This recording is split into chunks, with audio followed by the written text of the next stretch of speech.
Bonjour à toutes et à tous et bienvenue, bonne année à tout le monde, puisqu'on n'est encore que le 15 janvier. Merci de commencer l'année avec nous pour ce séminaire donc, de l'axe 2 du GIS Démocratie et Participation qui va porter sur les usages du droit et les mobilisations écologiques. Et nous sommes vraiment ravis d'être ici, donc merci pour l'accueil du CNRS dans ces beaux locaux.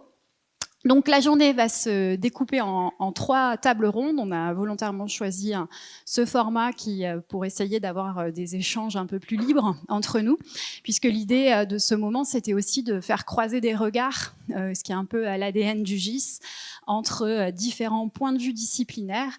Et ici, vous l'avez compris, vu l'objet de la journée, on va essayer de croiser des regards sur le droit depuis plusieurs points de vue, donc le point de vue du droit, évidemment, mais aussi le point de vue des sociologues et des politistes sur cet objet. Donc 3 tables rondes. La première sur les procès, avec laquelle on va commencer et que j'aurai le plaisir d'animer. Une seconde qui aura lieu sur la répression des mouvements environnementaux, qui sera animée par Patrice, qui est ici, et qui aura lieu en suivant. Et enfin, après la pause déjeuner, où nous vous invitons à nous rejoindre dans la salle panoramique, nous évoquerons la question des droits de la nature. Et puis, nous nous quitterons. Donc, sans plus attendre, pour tenir les délais, puisque nous avons un programme assez dense et chargé, je vais introduire cette première table ronde, à laquelle nous sommes assez nombreux et nombreuses. Il y aura un petit peu moins de monde sur les suivantes. En commençant, voilà, à côté de moi, par vous présenter Emma Feilleux, qui est juriste chez Notre Affaire à tous, et qui est chargée... alors, Notre Affaire à tous, c'est une association de protection de l'environnement qui a mis dans son objet social le fait d'utiliser le droit pour essayer de faire valoir la protection de l'environnement. Et donc toi, Emma, tu coordonnes un ensemble de campagnes, de plaidoyers qui visent à travailler sur la question des inégalités environnementales, mais aussi sur la question des pollutions industrielles. Et tu as coordonné plusieurs campagnes, notamment celle sur les PFAS dans la vallée de la chimie à Lyon, et d'autres campagnes sur l'eau, notamment sur lesquelles tu es très engagée dans l'outre-mer, et notamment à Mayotte.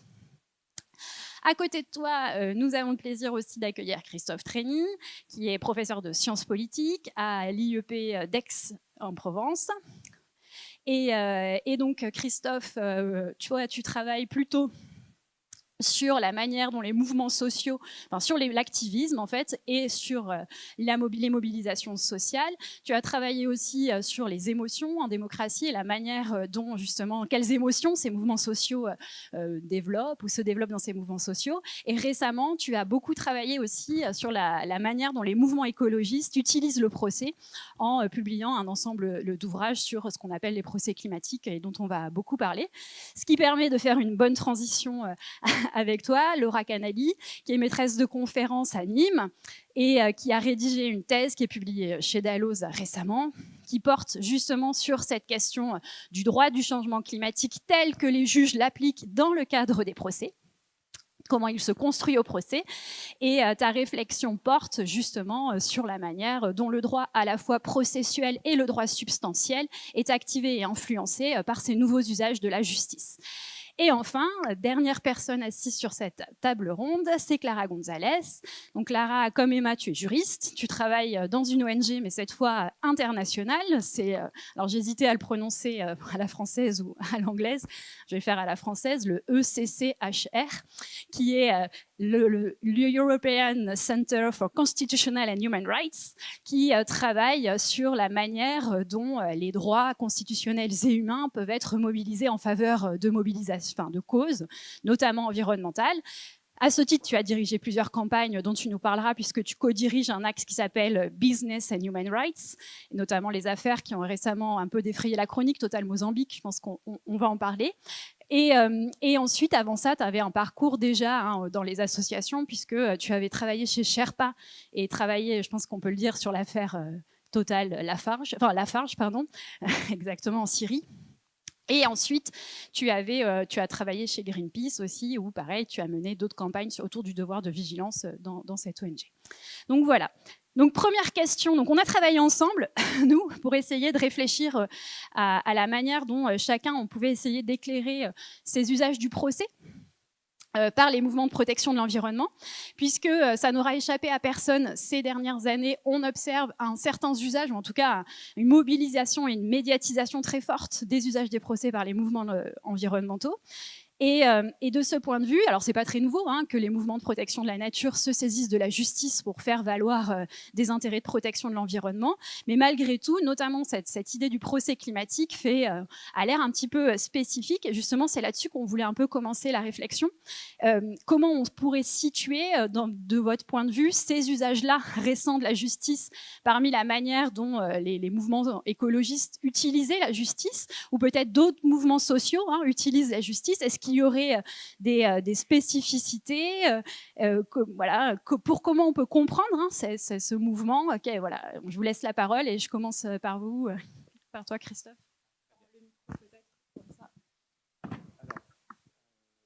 Vous m'entendez?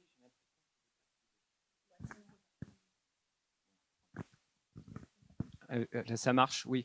Donc, merci pour cette invitation et merci pour ces premières questions. Alors, il faudra me faire signe sur le temps de réponse. Je ne sais pas trop comment gérer le temps de parole avec ce format table ronde. Donc, tout d'abord, souligner que, bien évidemment, la manière dont le recours au droit s'inscrit dans ce qu'on appelle le répertoire d'action collective des mobilisations, ce n'est pas un phénomène nouveau. On a une littérature scientifique assez ancienne et qui nous a habitués à faire une distinction qui, en tout cas pour moi, est fondamentale au regard de ce que peuvent être les contentieux climatiques, qui sont ces procès auxquels je m'intéresse depuis ces dernières années, qui a distinction entre ce qu'on appelle la juridicisation des revendications, c'est-à-dire la capacité à retranscrire des motifs de revendication dans le langage très spécialisé du droit, et d'autre part la judiciarisation des luttes, c'est-à-dire le fait d'investir des arènes judiciaires pour faire avancer une cause. Et donc on pourrait penser que ces deux notions se confondent totalement, mais on a en fait intérêt à les distinguer parce que justement, on se rend compte que les protagonistes qui s'engagent dans les procès sont très inégalement préoccupés soit de la juridicisation des revendications, soit de la judiciarisation des luttes, puisqu'en fait, on se rend compte que ceux qui s'engagent dans des procès, et c'est le cas je vais beaucoup parler du point de vue des procès climatiques auxquels je m'intéresse, comme ça a été souvent le cas dans d'autres séquences de protestation, depuis le mouvement des droits civiques par exemple, envisagent, sans être forcément des juristes préoccupés de faire avancer le droit, l'arène judiciaire comme une tribune politique qui permet justement de faire avancer leur cause. Donc c'est un élément important d'envisager du coup ces procès climatiques comme non seulement des procédures judiciaires, mais aussi des formes de choix tactiques de ce qui est comment faire évoluer la lutte en investissant l'arène judiciaire. Et c'est cette idée assez ancienne qui, pour ma part, m'a amené à enquêter sur les contentieux climatiques comme l'affaire du siècle, le Grand 5, ou plus récemment les sinistrés du climat, et il y en a d'autres, à partir d'une perspective théorique qui vise à envisager justement ces contentieux climatiques comme des mobilisations multisectorielles qui sont mises en œuvre par des coalitions contestataires qui rassemblent en fait des groupes d'acteurs qui ont des motifs de participation assez variés et des rapports au droit assez variés, on pourra en parler plus loin, et mobilisation multisectorielle parce qu'en réalité, ces contentieux climatiques, ils impliquent aussi bien un investissement dans l'arène judiciaire que des investissements dans les arènes médiatiques, qui aujourd'hui impliquent aussi bien les professionnels des médias que les réseaux sociaux numériques et que l'arène plus spécifiquement politique. Et donc on a du coup une vision de comment ces contentieux climatiques permettent une action collective coordonnée au sein de multiples arènes, et c'est là un élément important.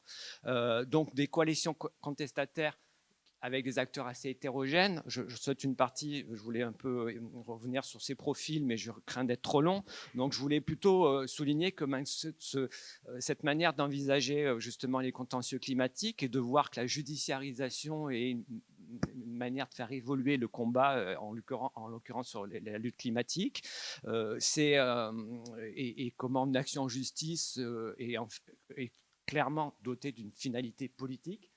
c'est assez ancien, hein, on peut pas, et d'une tribune médiatique également. Hein, je parlais tout à l'heure du mouvement des droits civiques. Hein, le procès de Rosa Parks, on sait, a été fondamental dans l'histoire du mouvement des droits civiques, ou plus proche de nous et plus en affinité avec le sujet du jour. Hein, le procès, par exemple, en 2008 sur les faucheurs volontaires anti-OGM, et aussi ce type de procès, hein, qui vise justement à faire du procès une arène médiatique pour en fait sortir la cause, hein, des arènes un peu expertes, très fermées et opaques. Et donc à chaque fois, il s'agit autant de donner une visibilité médiatique, de faire de l'arène judiciaire une tribune politique, que de faire avancer le droit. Sauf que dans ces procès assez anciens, historiques, qui ont marqué des séquences, on voit que très souvent, il s'agissait plutôt de défendre des militants impliqués dans des procès en raison d'actes de désobéissance civile, hein, ce qui est en rapport avec la seconde table ronde. Dans les cas des contentieux climatiques, c'est là une différence fondamentale. On a des procès, hein, une judiciarisation, une forme de judiciarisation qui est bien plus proactive, bien plus offensive que défensive, et qui, du coup, implique une forme de mobilisation des ressources et de compétences spécialisées assez considérables, et que je vais placer au cœur de mon enquête, justement, pour voir comment la mise en œuvre de ces procès impliquait cette mobilisation de ressources, de compétences, et son organisation, dans le temps. Je me fais signe quand...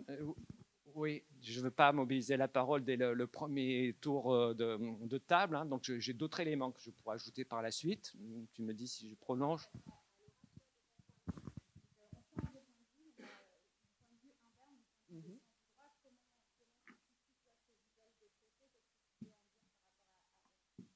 Alors merci, donc merci déjà pour cette invitation. Alors d'abord sur la spécificité du contentieux climatique au regard des autres procès environnementaux. Alors bien sûr, ce contentieux s'inscrit dans la continuité des mobilisations stratégiques du droit, mais c'est peut-être ce qui fait la spécificité du procès climatique, et peut-être pour ça aussi qu'il a à ce point intéressé la recherche, parce que c'est vrai qu'il y a eu un peu un engouement de la doctrine sur ces questions, dont je fais partie, hein, parce que j'ai fait ma thèse là-dessus. C'est que c'est un contentieux qui est globalisé, c'est-à-dire que c'est un contentieux qui est similaire dans plein de pays différents, dans plein d'ordres juridiques différents, et même aussi à des échelles différentes, régionales, internes. Et donc là, il y avait aussi quelque chose de très fascinant pour le chercheur. Alors au-delà de cette spécificité donc de questions transnationales et aussi très complexes, parce que le changement climatique sur les questions de causalité, voilà, pose des questions que vous imaginez difficiles et que le juge a du mal à formuler des réponses claires. Pourquoi il y a eu cette émergence des procès? Je pense qu'on peut dégager deux raisons. Une première raison qui serait conjoncturelle, liée aux questions climatiques, aux problématiques climatiques, et aussi une seconde tendance avec des raisons plus structurelles de ce qu'est le procès et pourquoi on va vers le procès. Alors, les raisons conjoncturelles de cette naissance des procès climatiques, selon moi, il y aurait peut-être d'autres choses à dire, c'est que dans ce moment où on a dit il y a une problématique climatique avec, vous le savez, l'émergence du GIEC et de la diplomatie internationale, les résultats, en tout cas, la société civile considérait que ça n'allait pas assez vite et que les politiques publiques mises en place pour lutter contre le changement climatique n'étaient pas soit insuffisantes, soit pas assez efficaces. Et ça se remarque très bien parce qu'en fait, la genèse des procès climatiques, ça se situe aux États-Unis. Et donc, moment international, il y a 92 avec la Convention cadre sur les Nations Unies, puis il y a le protocole de Kyoto. Et George Bush, en 2001, dit « Non, mais moi, je ne vais pas ratifier le protocole de Kyoto, puisque, en fait, je ne vais pas sacrifier mon modèle américain. Le modèle de vie américain, c'est sacré. Je ne vais pas ratifier le protocole de Kyoto. » Et c'est suite à cette prise de position d'un chef d'État en disant bah, « Je ne vais pas m'engager dans ce droit international du climat », qu'il y a eu une réaction de la société civile américaine et qui a commencé à engager des procès climatiques aux États-Unis. Ces procès sont très nombreux. Et il y a eu, en 2007, une décision de la Cour suprême des États-Unis sur ces questions, donc Massachusetts contre EPA, et qui donne compétence à l'Agence américaine de protection de l'environnement pour légiférer et prendre des décisions sur ces gaz à effet de serre. Et donc c'est là en fait qu'émergent ces procès climatiques. Et en Europe, de la même manière, il y a eu un moment, de manière conjoncturelle, un moment opportun d'engager des recours. Il y a eu une décision hollandaise, Urgenda, qui en 2015 reconnaît une responsabilité de l'État pour inaction en matière de changement climatique. Et c'est en concomitant à l'accord de Paris, qui est un grand moment d'émulation internationale sur les questions climatiques. Et là, en Europe, on s'est dit, en fait, on peut faire comme en Hollande. Et là, il y a plein de procès qui ont émergé en Europe et aussi sur d'autres continents. Donc là, raison conjoncturelle, on va dire. Et les raisons structurelles, alors là, c'est plus juridique, plus technique. Je pense que les requérants, que ce soit des individus, mais la plupart du temps, c'est des associations, recourent au procès pour ce qu'il est. Et première raison, si je puis dire, parce qu'en fait, suite à la tenue d'un procès, on a une décision exécutoire, qui a force exécutoire, qui est contraignante pour la personne qui doit l'exécuter. Il y a des possibilités d'astreinte, d'injonction. Donc, d'une certaine manière, il y a quelque chose de rassurant pour le militant association individu victime, c'est-à-dire, en fait, à l'issue du procès, on va avoir quelque chose, à l'inverse, parfois, des promesses politiques et des choses plus programmatiques, on a quelque chose de contraignant. Ensuite, le recours au procès et au juge, il permet en fait un dialogue qui va structurer entre deux parties, ça peut être les États, les entreprises et les demandeurs, donc soit associations, individus, je le disais. Et ce débat, il est fondé sur une rationalité qui va conduire à une vérité juridictionnelle. Tu n'hésites pas à me couper. Donc ça aussi, je pense que c'est important pour les associations et pour les porteurs de cause, d'avoir aussi cette vérité juridictionnelle qui va apparaître. Aussi la question du procès équitable, c'est-à-dire que qu'importe qu'on soit une grande entreprise, un État puissant ou une association, au moment du procès en tout cas, on a des règles qui permettent au niveau procédural une égalité des armes.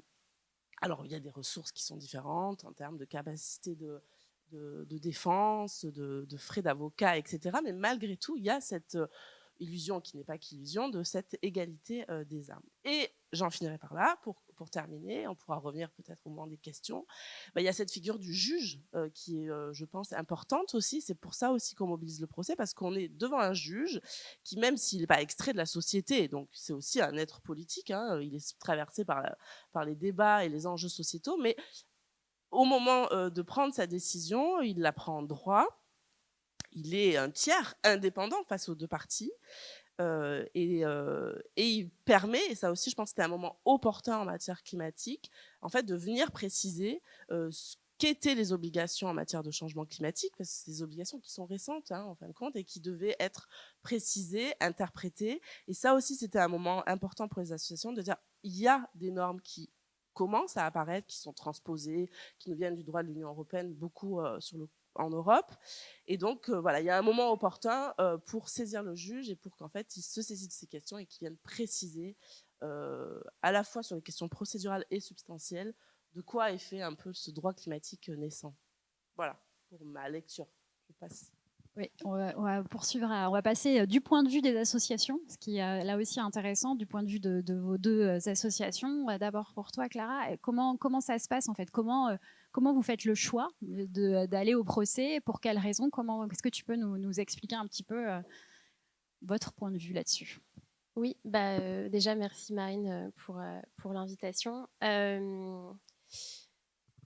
Alors, juste une petite chose, des petites remarques en préambule en vous écoutant et que j'avais noté, c'est que je m'étais fait la remarque. Alors, par exemple, moi, j'ai eu des discussions avec Marine Toussaint qui a créé notre affaire à tous 2015, 2016, dis-moi. Voilà, 2015, exactement. Donc, moi, je me faisais la remarque qu'on était vraiment pré-accord de Paris, en fait.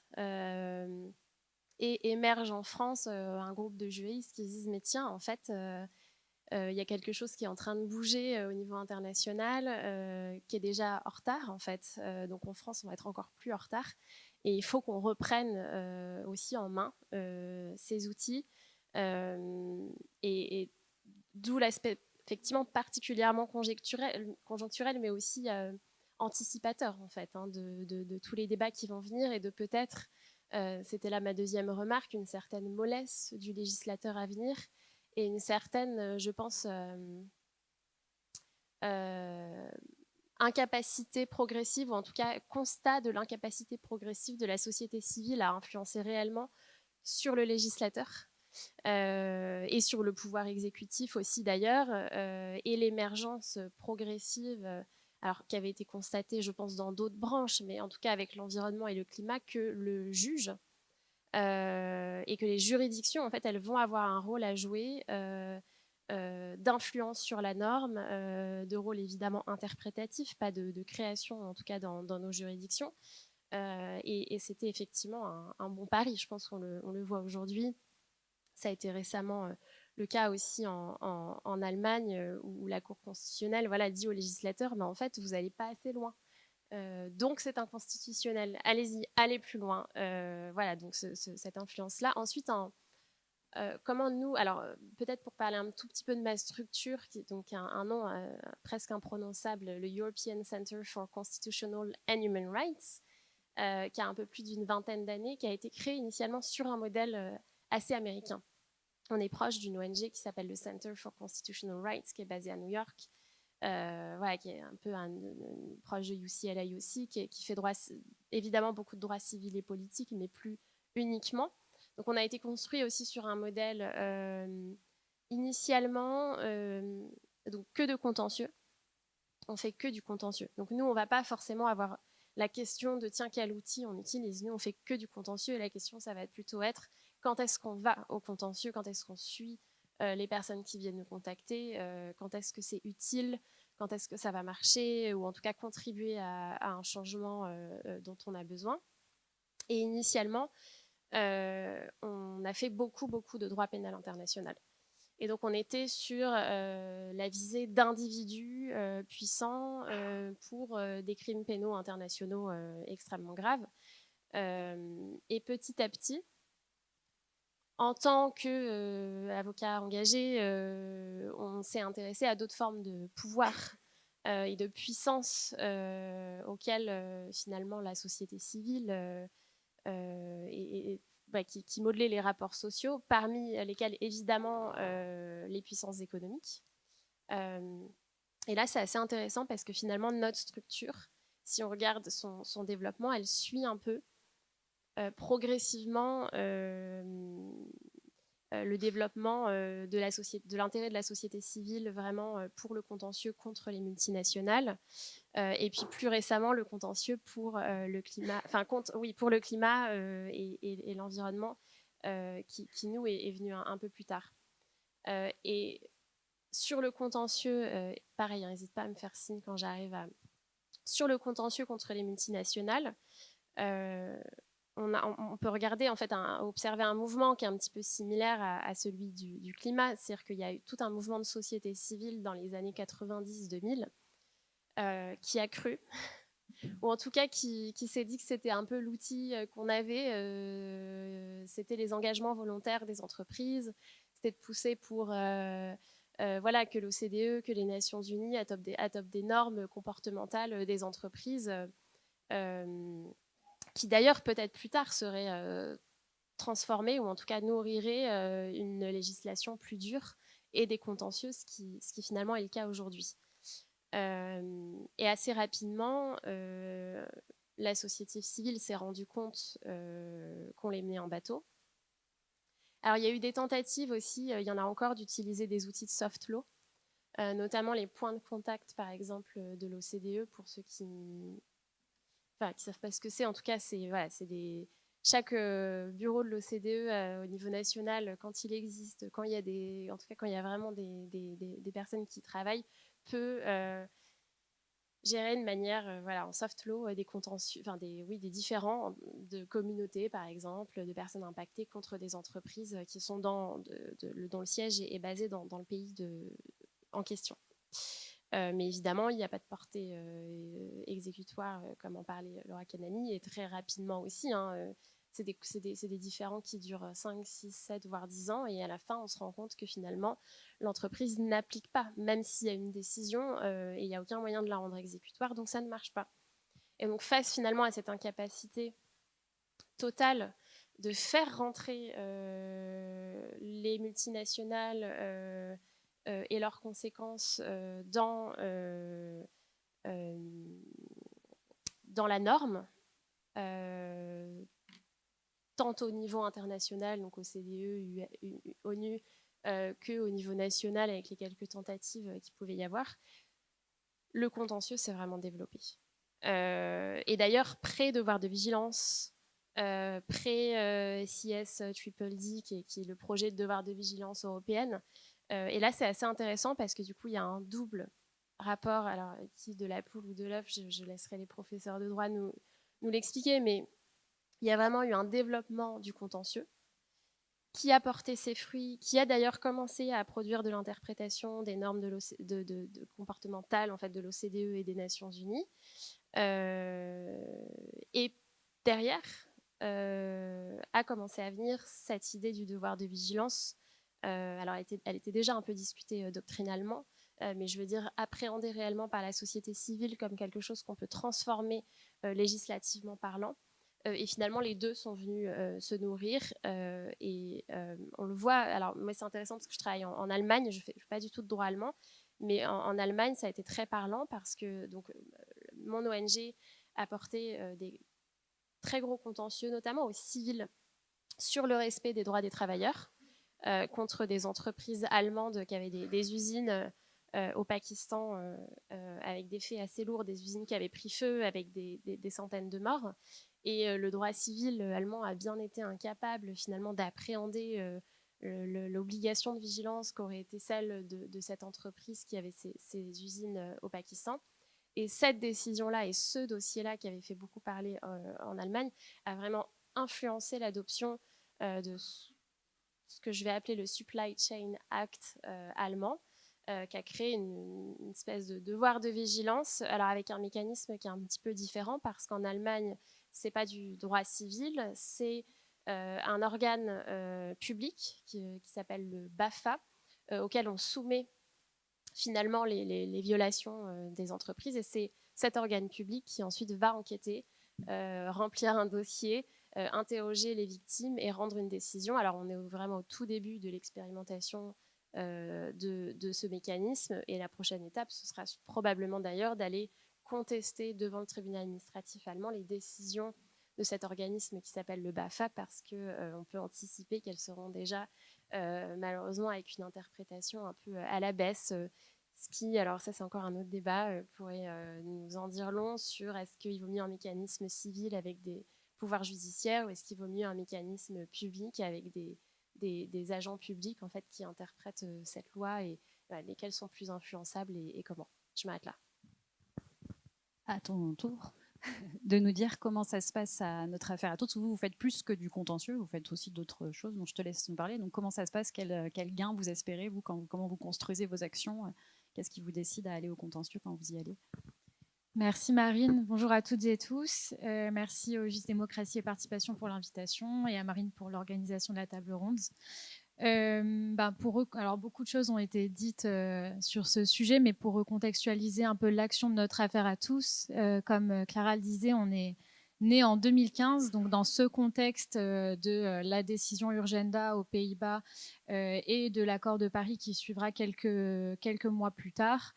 Et donc notre affaire à tous, voilà une association qui utilise le droit sur des sujets stratégiques, climat, environnement. Notre affaire à tous a la spécificité par rapport à d'autres organisations qui utilisent aussi l'outil juridique sur des sujets environnementaux, en France notamment, de se placer dans ce qu'on appelle le contentieux stratégique. Mais je vais reprendre pour vous raconter un peu ce qu'est le contentieux stratégique, des réflexions notamment de mon collègue Brice Lannian.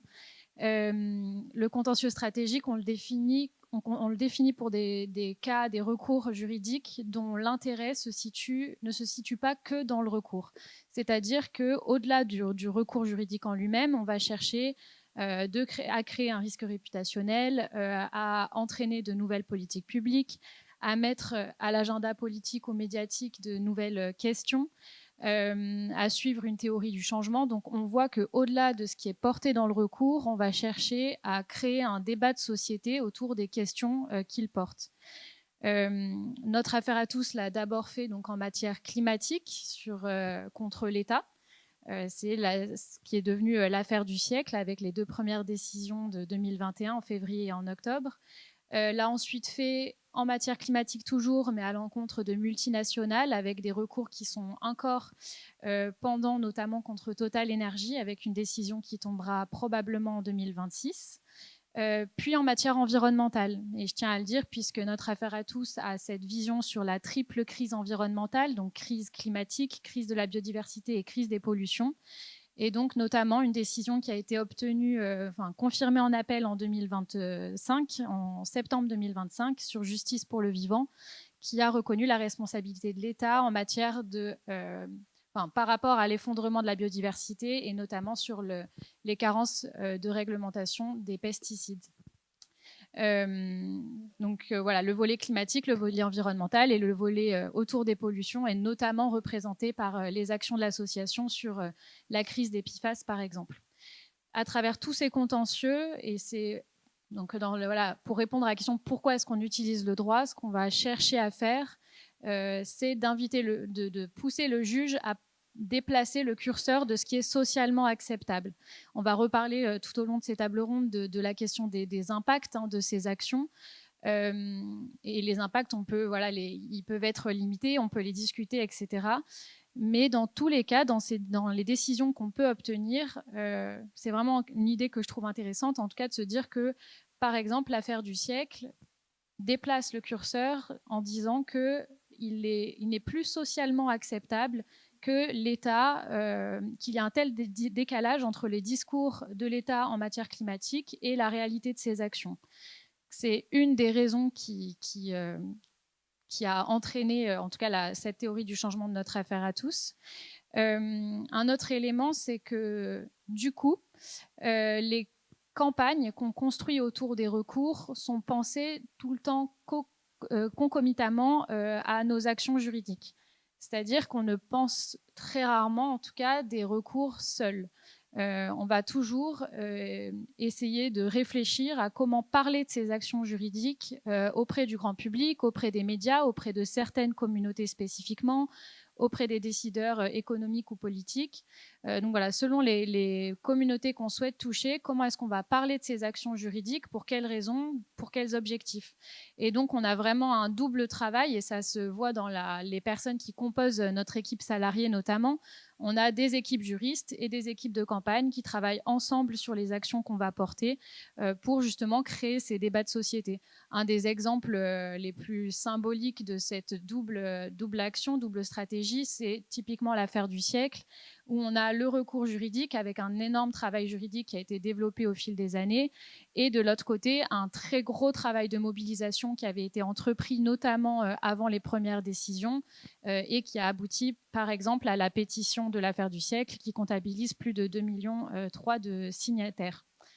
Donc voilà, je pourrais reparler de pas mal de choses, peut-être aussi pour prolonger des réflexions qui ont déjà été partagées par mes voisins sur pourquoi est-ce qu'on utilise le droit. On a plein d'autres intérêts, notamment en termes qu'on réfléchit activement chez notre affaire à tous, notamment autour des narratifs sur l'état de droit, de se dire qu'on va utiliser le droit pour faire respecter des lois qui sont votées démocratiquement, que la société s'est donnée à elle-même, et donc que le juge est censé être un des acteurs les moins captifs des intérêts privés ou des politiques publiques. Et donc c'est pour cette raison qu'on va faire appel à lui et qu'on va mobiliser le droit.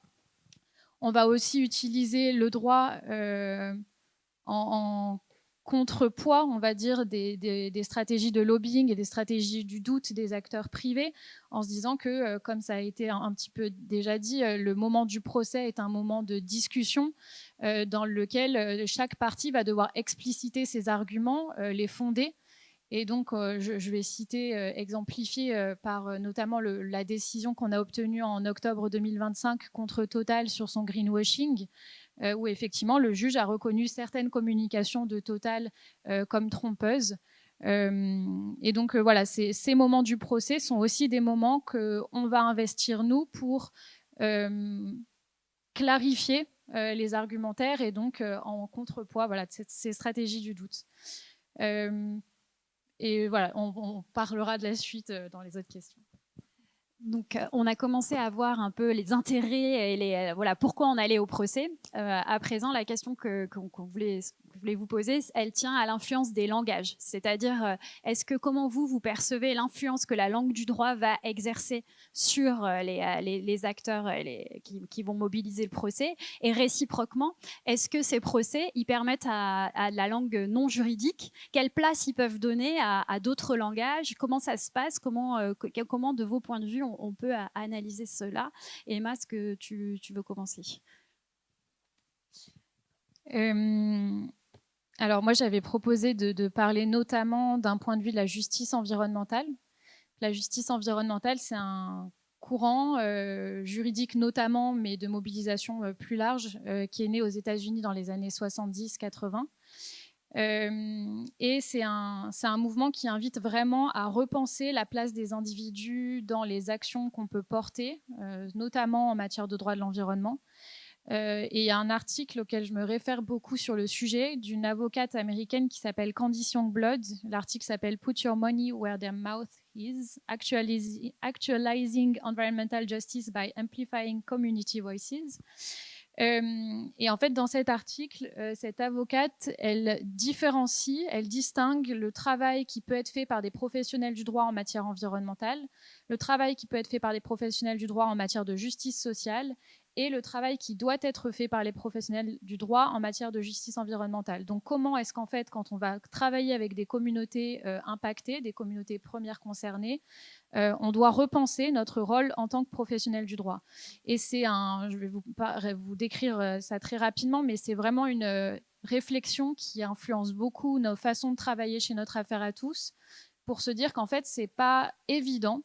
Il ne suffit pas de décréter qu'on souhaite travailler avec des communautés impactées pour le faire de la, entre guillemets, bonne façon, et qu'on a tous et toutes des biais en la matière qu'il est essentiel de penser. Et donc, dans cet article, elle explique que les professionnels du droit de l'environnement ont souvent le travers, le biais en tout cas, de traduire des cas en langage très technique, considérant qu'un contentieux réussi serait en fait une victoire finale, et donc sans réellement penser comment outiller les communautés qu'on va accompagner.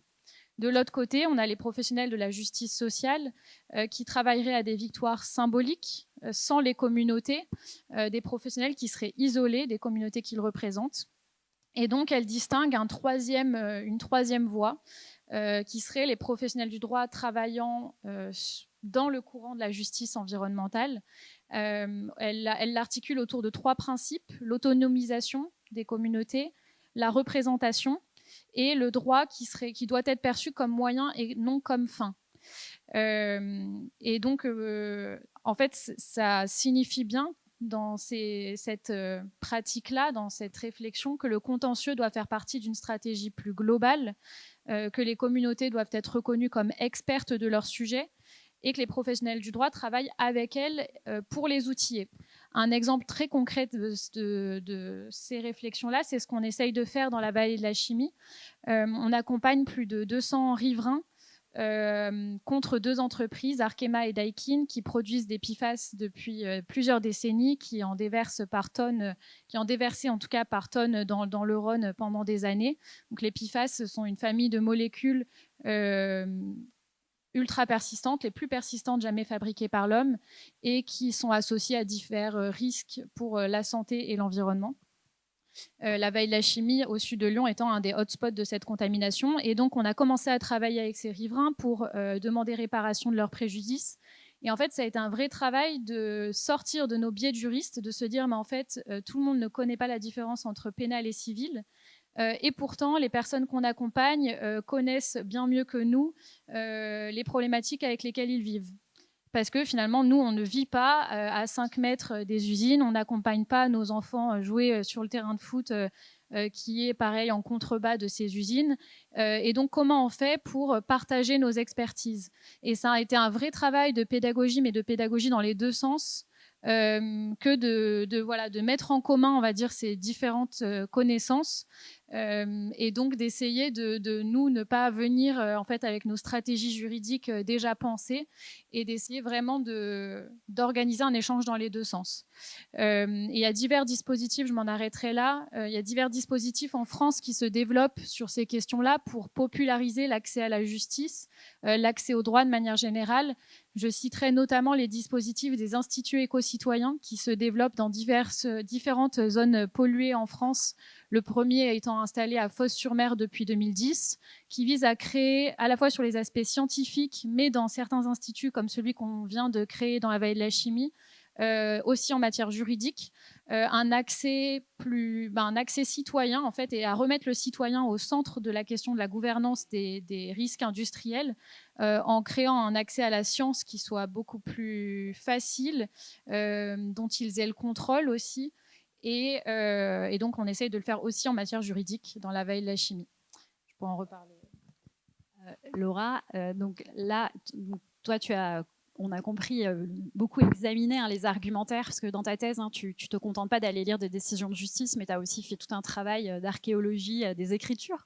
Et justement, sur ces usages de langue, comment toi, tu vois la place d'autres, ce que font ces procès à la langue juridique, et quels autres types de registres tu peux trouver dans ces argumentaires? Merci. Bon, désolée pour la sortie, je toussais trop. Donc, effectivement, deux points sur l'utilisation d'un langage profane qui s'introduirait dans les procès, comment il est reçu par le juge. Donc, spontanément, on pourrait penser que les procès climatiques et environnementaux, de manière générale, permettent une ouverture et je sais pas, une démocratisation du langage. Moi, je pense que pas du tout. Je pense que, pas au contraire, mais que cette idée, elle est vraiment largement à nuancer. Puisqu'en fait, le recours au procès, il est synonyme d'une technisation du discours, on doit se plier à cette exigence, qu'importe le contentieux, et peut-être d'autant plus en contentieux climatique et environnemental, parce que c'est des contentieux techniques et très scientifiques souvent. Et donc, pour être recevable, la cause qu'on va apporter, climatique en l'occurrence, ou environnementale, pollution, en fait, va devoir se conformer au moule du procès, procédural sur la question notamment de l'intérêt à agir, de la recevabilité des preuves, et aussi sur la technisation des fondements juridiques qui sont amenés par les requérants.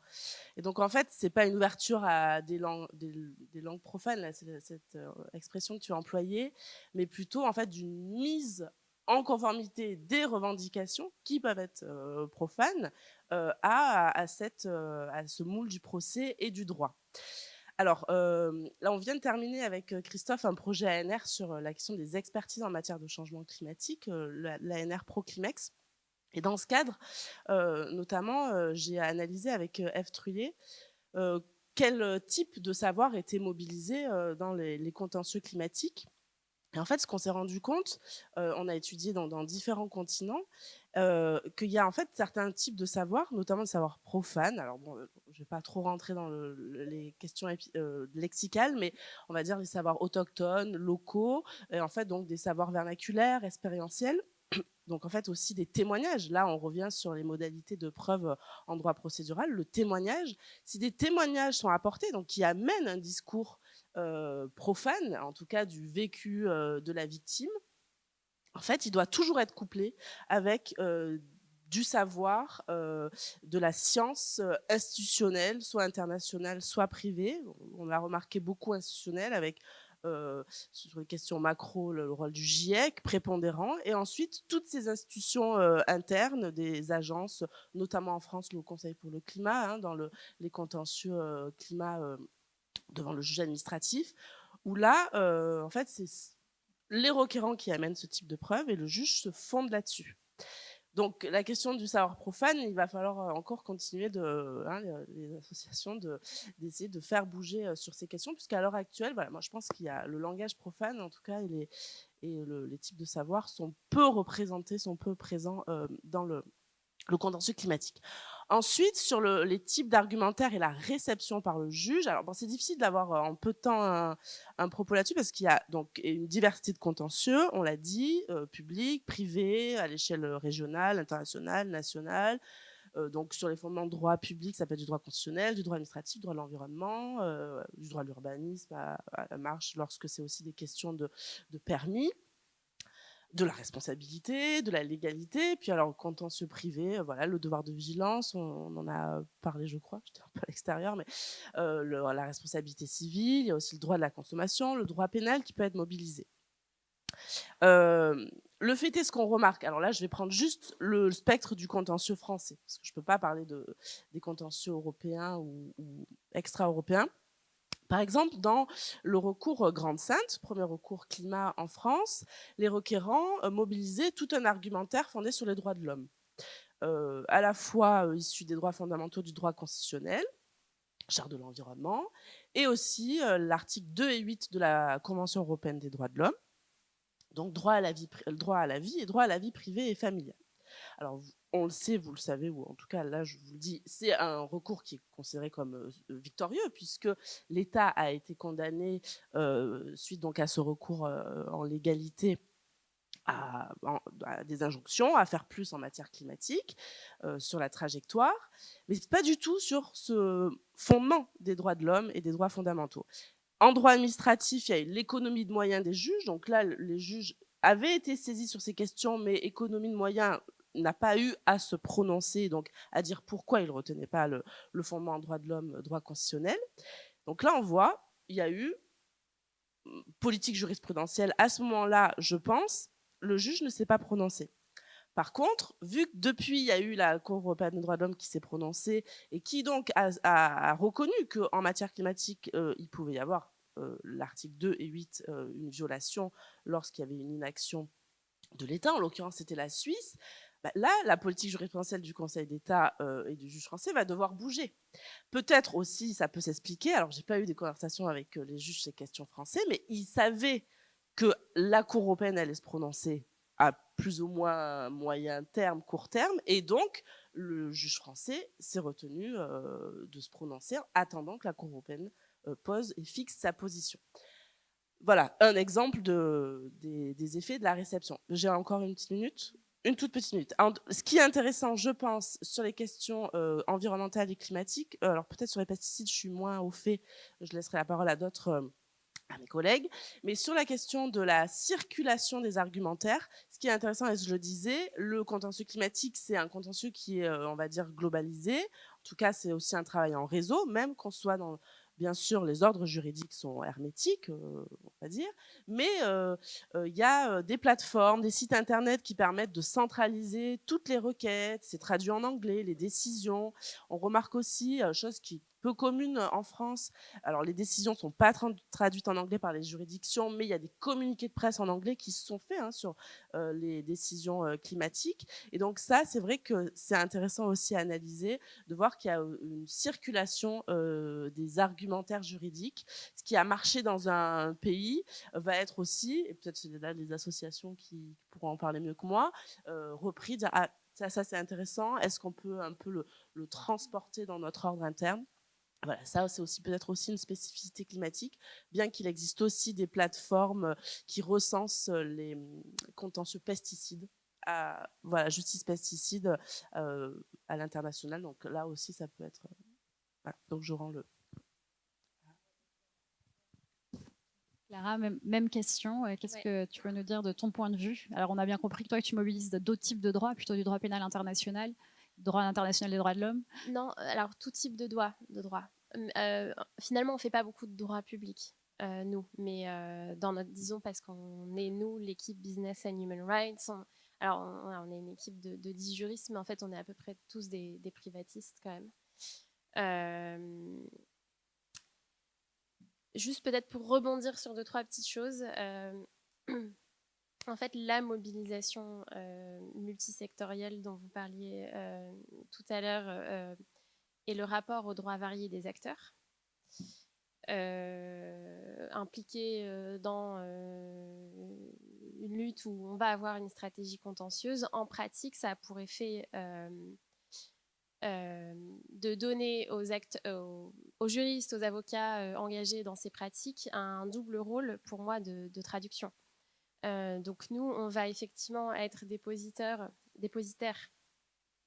Alors, d'un langage, je ne sais pas, d'une expérience en tout cas, et aussi parfois d'un langage profane, et on va le traduire. Et effectivement, moi, je ne pense pas du tout qu'il y a dans ce sens-là de démocratisation. Au contraire, et c'est pour ça que nous, associations, on existe. Hein, c'est parce que ce lien direct, en réalité, n'existe pas. Et je vais le dire pourquoi aussi, en particulier sur le climat. Et ensuite, on a un trajet inverse, effectivement, à faire, qui est et qui est beaucoup lié à ce dont tu parlais tout à l'heure, Emma, hein, qui est d'impliquer, pour impliquer les personnes, pour traduire leurs demandes, et ensuite pour s'assurer qu'effectivement, le droit, l'outil du contentieux stratégique soit un moyen et pas une fin. Voilà, il y a cet aller-retour qui est en fait assez central et qui d'ailleurs prend, je dirais, une grosse partie de notre temps de travail. Et c'est bien normal parce que nos dossiers voilà, ne naissent pas dans le néant. C'est particulièrement vrai, comme vous le disiez Laura, sur l'expertise nécessaire dans les procès climat. Et pesticides aussi, parce qu'on a plusieurs dossiers. Donc en fait, dès qu'on entre dans la matière environnementale ou climatique, il faut voir les moyens d'expertise qu'on a besoin de mobiliser pour le moindre échange. Et dans ça, il n'y a pas du tout d'accès démocratique à la justice. Et nous-mêmes, parfois, on est mis en défaut. Et on va dépendre, hein, il faut le dire, hein, de bailleurs qui veulent bien, à un moment donné, venir rallonger de plusieurs dizaines de milliers d'euros pour qu'on puisse faire appel à des experts scientifiques qui, d'abord, ne travailleront pas pour moins et qui sont les seuls à avoir l'expertise dont on a besoin en matière climatique pour être crédible, par exemple, en justice civile. Donc je dirais et voilà, et en pesticides, j'ai plusieurs dossiers dans mon équipe d'impact sur la santé. Là, c'est pareil, hein, c'est du débat expert contre expert, c'est de la production de preuves qui n'est pas du tout démocratisée dans l'accès. Et on voit une différence, par exemple, on a un pôle dans notre équipe qui travaille sur le travail forcé, les droits des travailleurs dans les chaînes de production des entreprises. Là, on est dans un droit qui est beaucoup plus concret. Et pour moi, dans ce type de dossier, il y a une entrée du langage profane et des ouvriers qui sont entendus et qui peuvent dire, mais en fait, voilà, moi, dans mon usine textile, mes conditions de travail.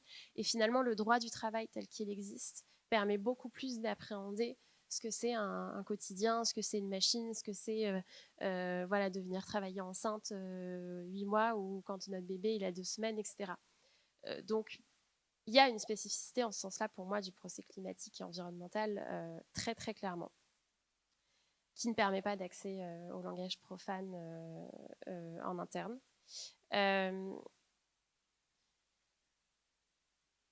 Je voulais juste réagir aussi sur le fait que le droit est un moyen, pas une fin, mais nous, dans beaucoup de nos dossiers, il est l'unique moyen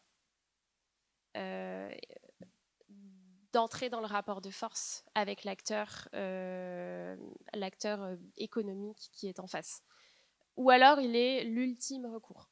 C'est-à-dire, j'ai tout tenté avec mon syndicat localement sur les droits des travailleurs. En fait, je suis dans un pays où, de toute façon, voilà, les droits des syndicats, c'est à moitié respecté et ce rapport de force n'existe pas. Voilà, il n'y a plus qu'un ultime recours pour être effectivement dans une arène où on va pouvoir se faire face et où peut-être on va avoir un rapport de force qui est amélioré. Et ça, nous, on l'a vu réellement, concrètement, les impacts sont réels, même si on ne gagne pas le dossier. Parce que tout d'un coup, il y a des Européens qui s'y intéressent, parce qu'il y a une lumière et un rapport de force qui est un petit peu différent, ou qu'on fait rentrer des syndicats internationaux, etc. Et sur l'environnement, sur les impacts environnementaux, sur le climat, c'est un petit peu différent. Mais sur les impacts environnementaux, la logique, je dirais, est la même. Alors, si je peux ajouter 2-3 petits points que j'ai notés, juste rapidement, c'est pas une entrée du langage profane dans l'arène judiciaire, mais c'est en revanche comment la stratégisation contentieuse de ces dossiers permet aussi de politiser des communautés. On a un dossier, on a deux affaires loss and damage où on soutient, alors on n'est pas dans le contentieux, on soutient des communautés qui vont demander des dommages et intérêts climatiques à des grosses entreprises qui sont des carbon majors, qui ont énormément pollué. Bon, là, on est vraiment dans un univers qui est très, très novateur, hein, même pour la justice civile, mais qui avance au niveau européen. Récemment, on a des partenaires pakistanais, donc on a un dossier au Pakistan, enfin en Allemagne, mais avec des Pakistanais qui sont venus en Allemagne. Et l'un des claimants, l'un des demandeurs était là et a tenu à expliquer assez longuement à l'audience comment, quand ils ont subi, alors les dommages se sont passés pendant une inondation à l'été 2022 à la Mousson, quand on a subi ces inondations, il y a une grosse partie de la population qui a pensé que c'était de la justice divine. Parce qu'en fait, c'était tellement délirant, c'était vraiment les flots qui débarquaient dans notre région, qui emportaient tout. La plupart des personnes avaient perdu quelqu'un, etc. Et on s'est dit, voilà, c'est une sorte de jugement dernier, ou c'est une sorte de... voilà, chacun avait aussi un peu ses outils pour appréhender culturellement l'événement. Et petit à petit, parce qu'ils ont une ONG locale et des personnes qui travaillent vraiment sur l'aide au développement et déjà sur les impacts climatiques, il y a des personnes qui ont dit non, c'est pas Dieu, c'est les pollueurs en fait. Et c'est extrêmement intéressant parce qu'il nous a vraiment raconté comment petit à petit les personnes aussi reprenaient une forme de pouvoir dans l'analyse et la compréhension de ce qui leur était arrivé. Et tout ça a mené quand même à ce qu'une communauté de plusieurs milliers de personnes qui sont représentées par 43 personnes décide d'aller faire un contentieux en Europe. Et de dire, voilà, ça c'est aussi une forme de reprise de pouvoir sur la perte totale de contrôle sur nos terres et face à ces événements climatiques qui sont dans des proportions qu'on peut mal imaginer, je pense, depuis l'Europe. Merci. Christophe, alors on connaît un peu tous, je pense, les écrits de Yura Israël dans cette salle. Et toi, alors comment, par rapport à l'objet procès climatique que tu étudies, que tu connais bien, comment tu situes justement cette discussion sur ce que fait le droit à la cause et ce que la cause fait au droit? Donc on est déjà là, en troisième tour de table. Je ne réagis pas à ce qui a déjà été sur... de glisser sur la troisième thématique. Bon, je glisse donc directement sur la troisième thématique, d'accord. Parce que sinon, j'avais des choses qui recoupaient ce qui a déjà été dit, mais plutôt que de justement recouper ce qui a déjà été dit avec force, essayer d'enchaîner. Alors plutôt sur justement donc les effets de ces procès climatiques sur les causes, en fait. Tout d'abord, souligner que ces effets, ils sont complexes à analyser et qu'on doit se garder de vouloir en conclure, est-ce que c'est un échec absolu ou est-ce que c'est un succès triomphal? Généralement, ce genre de lecture n'est pas satisfaisante. Déjà, McCann, qui travaillait sur les mobilisations juridiques et qui, en fait, est souvent cité dès lors qu'il est question d'analyser les rapports entre recours au droit et mobilisation collective, soulignait que souvent les effets peuvent être très indirect et que ce n'est pas uniquement ce qui se joue à l'issue du procès qui permet de comprendre en quoi le droit a contribué à la dynamique des mobilisations collectives. Et ça, c'est quelque chose qu'on comprend bien justement lorsqu'on pense en termes de mobilisation multisectorielle, comme je dis tout à l'heure, à savoir qu'en réalité, c'est une coalition d'acteurs qui ont un rapport hétérogène et au mobile de l'action collective et au rapport au droit, qui est à l'origine de l'action collective. Parce qu'en réalité, on se rend compte que les effets, ils peuvent être très, très variables en fonction du point de vue que l'on aborde. C'est-à-dire que, par exemple, un succès à l'intérieur d'une arène judiciaire ne préjuge pas des effets positifs qu'on peut trouver au sein des autres arènes. Puisqu'on a bien vu, par exemple, des contentieux qui auraient pu être pensés comme des formes d'échecs judiciaires. Je pense au People Climate Case, par exemple, ou même l'affaire Total, territoire qui se défendent. C'est une issue judiciaire négative. Mais tout le long de la procédure, en fait, la procédure permet aux ONG d'inscrire leur combat dans la durée. La temporalité très lente et longue de la justice, qui pourrait être un désavantage en termes de mobilisation, et il est souvent notamment pour faire tenir des communautés de soutien, et un avantage parce que ça permet justement d'inscrire le combat dans la durée, de la procédure judiciaire. À chacune des étapes intermédiaires, eh bien, il y a une couverture médiatique qui permettent justement de faire durer le combat et qui, pour des ONG écologistes, peut être quand même un grand avantage parce que, évidemment, on ne peut pas s'épuiser, être éternellement dans le ZAP, dans l'opération coup de poing, hein, qui peut être très hasardeuse et bénéficier d'une couverture médiatique très aléatoire, équivoque et à l'époque des réseaux sociaux numériques très obsolète. Donc ça permet justement de faire durer le combat. Donc ça a un effet indéniable et une forme de succès et d'impact. D'ailleurs, je me rends compte, là, on est bien, j'ai peut-être anticipé sur la question qui était tout à l'heure, c'était plutôt les effets, à ce stade, je voulais plutôt qu'on discute des effets au sein des ONG. Il y a un effet, bien évidemment, alors c'est toujours difficile, vous avez compris, parce que je pense cette dualité fondamentale entre, d'une part, ces acteurs qui sont des juristes, hein, qui sont ce qu'on appelle des cause lowers, et par ailleurs des militants des causes, hein, qui travaillent de manière interdépendante. Donc un des premiers effets, c'est justement d'apprendre à ces gens-là à travailler ensemble de manière coordonnée, et que ça demande évidemment des moyens assez considérables et des formes de professionnalisation très fortes. Et à ce propos, un des effets incontestables, c'est que en fait, la judiciarisation des luttes écologistes est plus encore contentieuse, tend considérablement à renforcer les formes de technicisation et de professionnalisation de l'écologie qu'on a souligné depuis les années 1970, ce que Silvio Littrò avait appelé le militantisme de dossier. Donc c'est un militantisme de dossier très, très technique, très ésotérique, parce qu'il y a non seulement des questions de qualification juridique, mais aussi de c'est quoi la comptabilité du carbone, c'est comment on évalue une trajectoire, comment on comprend les recommandations du GIEC. Donc c'est très, très, très ésotérique. Donc là, je rejoins ce qui a été dit tout à l'heure.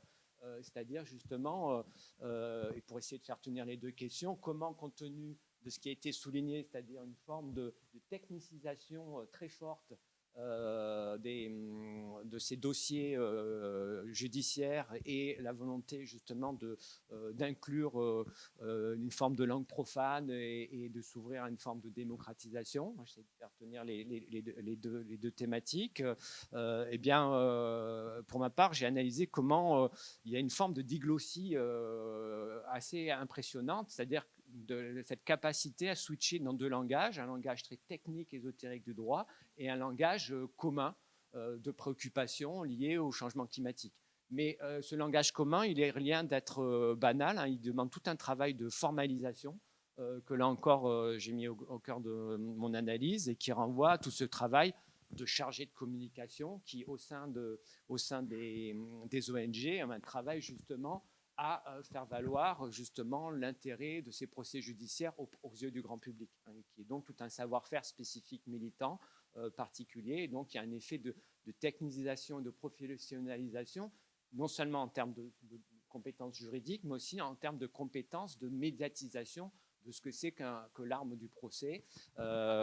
C'est loin d'être un travail d'amateur, hein, et donc qui renvoie donc à cette forme de professionnalisation qui est renforcée dès lors qu'il y a un succès qui permet justement d'avoir des soutiens financiers de plus en plus importants et donc aussi au sein de ces ONG des salariés qui peuvent se spécialiser dans ces tâches et en faire une trajectoire professionnelle.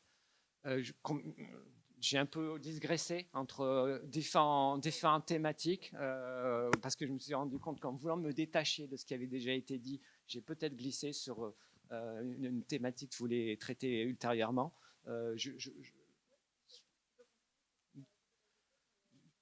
Sur le... Non, mais... Non, de bien souligner cette dualité fondamentale, hein, à savoir que justement, il y a vraiment cette figure du cause lowers qui est ancienne, hein, qui est donc comment les contentieux climatiques sont aussi un débouché professionnel pour des juristes qui font le choix d'un droit qui n'est pas n'importe quel droit. Hein, c'est pas la même chose de se consacrer au droit du climat ou au droit de l'environnement de se consacrer au droit de fiscal ou au droit de l'immobilier. Donc, il y a à la fois cette figure de cause lower et également des figures de chargés de plaidoyer ou de militants qui peuvent aussi avoir une histoire de multipositionnement au sein des arènes dont j'ai parlé tout à l'heure, et on en viendra peut-être tout à l'heure, justement, de gens qui ont des trajectoires tout à fait éclairantes et qui peuvent passer du juridique au politique. Donc, mais je ne vais pas rester plus long. Je passe la parole à Laura, en plus que tu as repris ton souffle. Oui, on va voir si ça dure. Donc sur les effets, pour clore donc la table ronde. Ouais. Donc, je pense que sur les effets, alors les effets du procès sur les coalitions, ce que le droit du procès peut faire, tout d'abord, je pense qu'un moment important, encore une fois, ce sera peut-être confirmé par vous, que ça permet l'identification des victimes, la visibilisation des victimes en matière environnementale ou climatique. Alors ça, par ce filtre de l'intérêt à agir procédural, mais pour les associations, c'est des moments aussi où ça permet donc cette identification et reconnaissance des victimes environnementales. Ça permet aussi le procès de ces coalitions dont on parlait et donc qui sont sorties de nos débats préparatoires. Je pense que le recours au procès permet en fait au fil du procès de l'instance d'intégrer de nouvelles parties, donc en fait de travailler avec de nouvelles coalitions. Par exemple en France, il y a donc ce recours initial porté par Notre Affaire à tous et d'autres ONG, Oxfam, etc. Mais lors du procès, par exemple la Fondation Abbé Pierre, qui est pourtant pas identifiée justice environnementale, s'insère aussi au débat. Donc là, ça permet des ponts peut-être. Alors encore une fois, je ne suis pas la meilleure placée pour en parler, mais en tout cas, ça peut créer des synergies où on ne s'attendait pas qu'il en existe. Donc avec ce recours techniquement, hein, c'est des interventions principales ou accessoires, je ne rentre pas dans ces détails. Par exemple aussi, dans le contentieux privé, l'affaire des collectivités contre Total en matière climatique a tenté, parce que ça a été refusé par le juge, à ce que la ville de New York intervienne à côté de la ville de Grenoble, de Paris. Donc là aussi, c'est-à-dire qu'il y a bien eu une coalition, à un moment donné, on a bien pris contact avec la ville de New York et qui s'est positionnée en faveur de ce recours Total énergie, climat des collectivités. Et aussi, ça permet d'ouvrir le prétoire à ce tiers désintéressé, qui est la figure de l'ami de la cour, de l'amicus curiae, alors qui est, pour plein de raisons, je ne vais pas y revenir, très peu utilisé en droit français, qu'il est beaucoup plus dans les pays anglo-saxons ou devant les instances régionales, notamment la Cour européenne des droits de l'homme.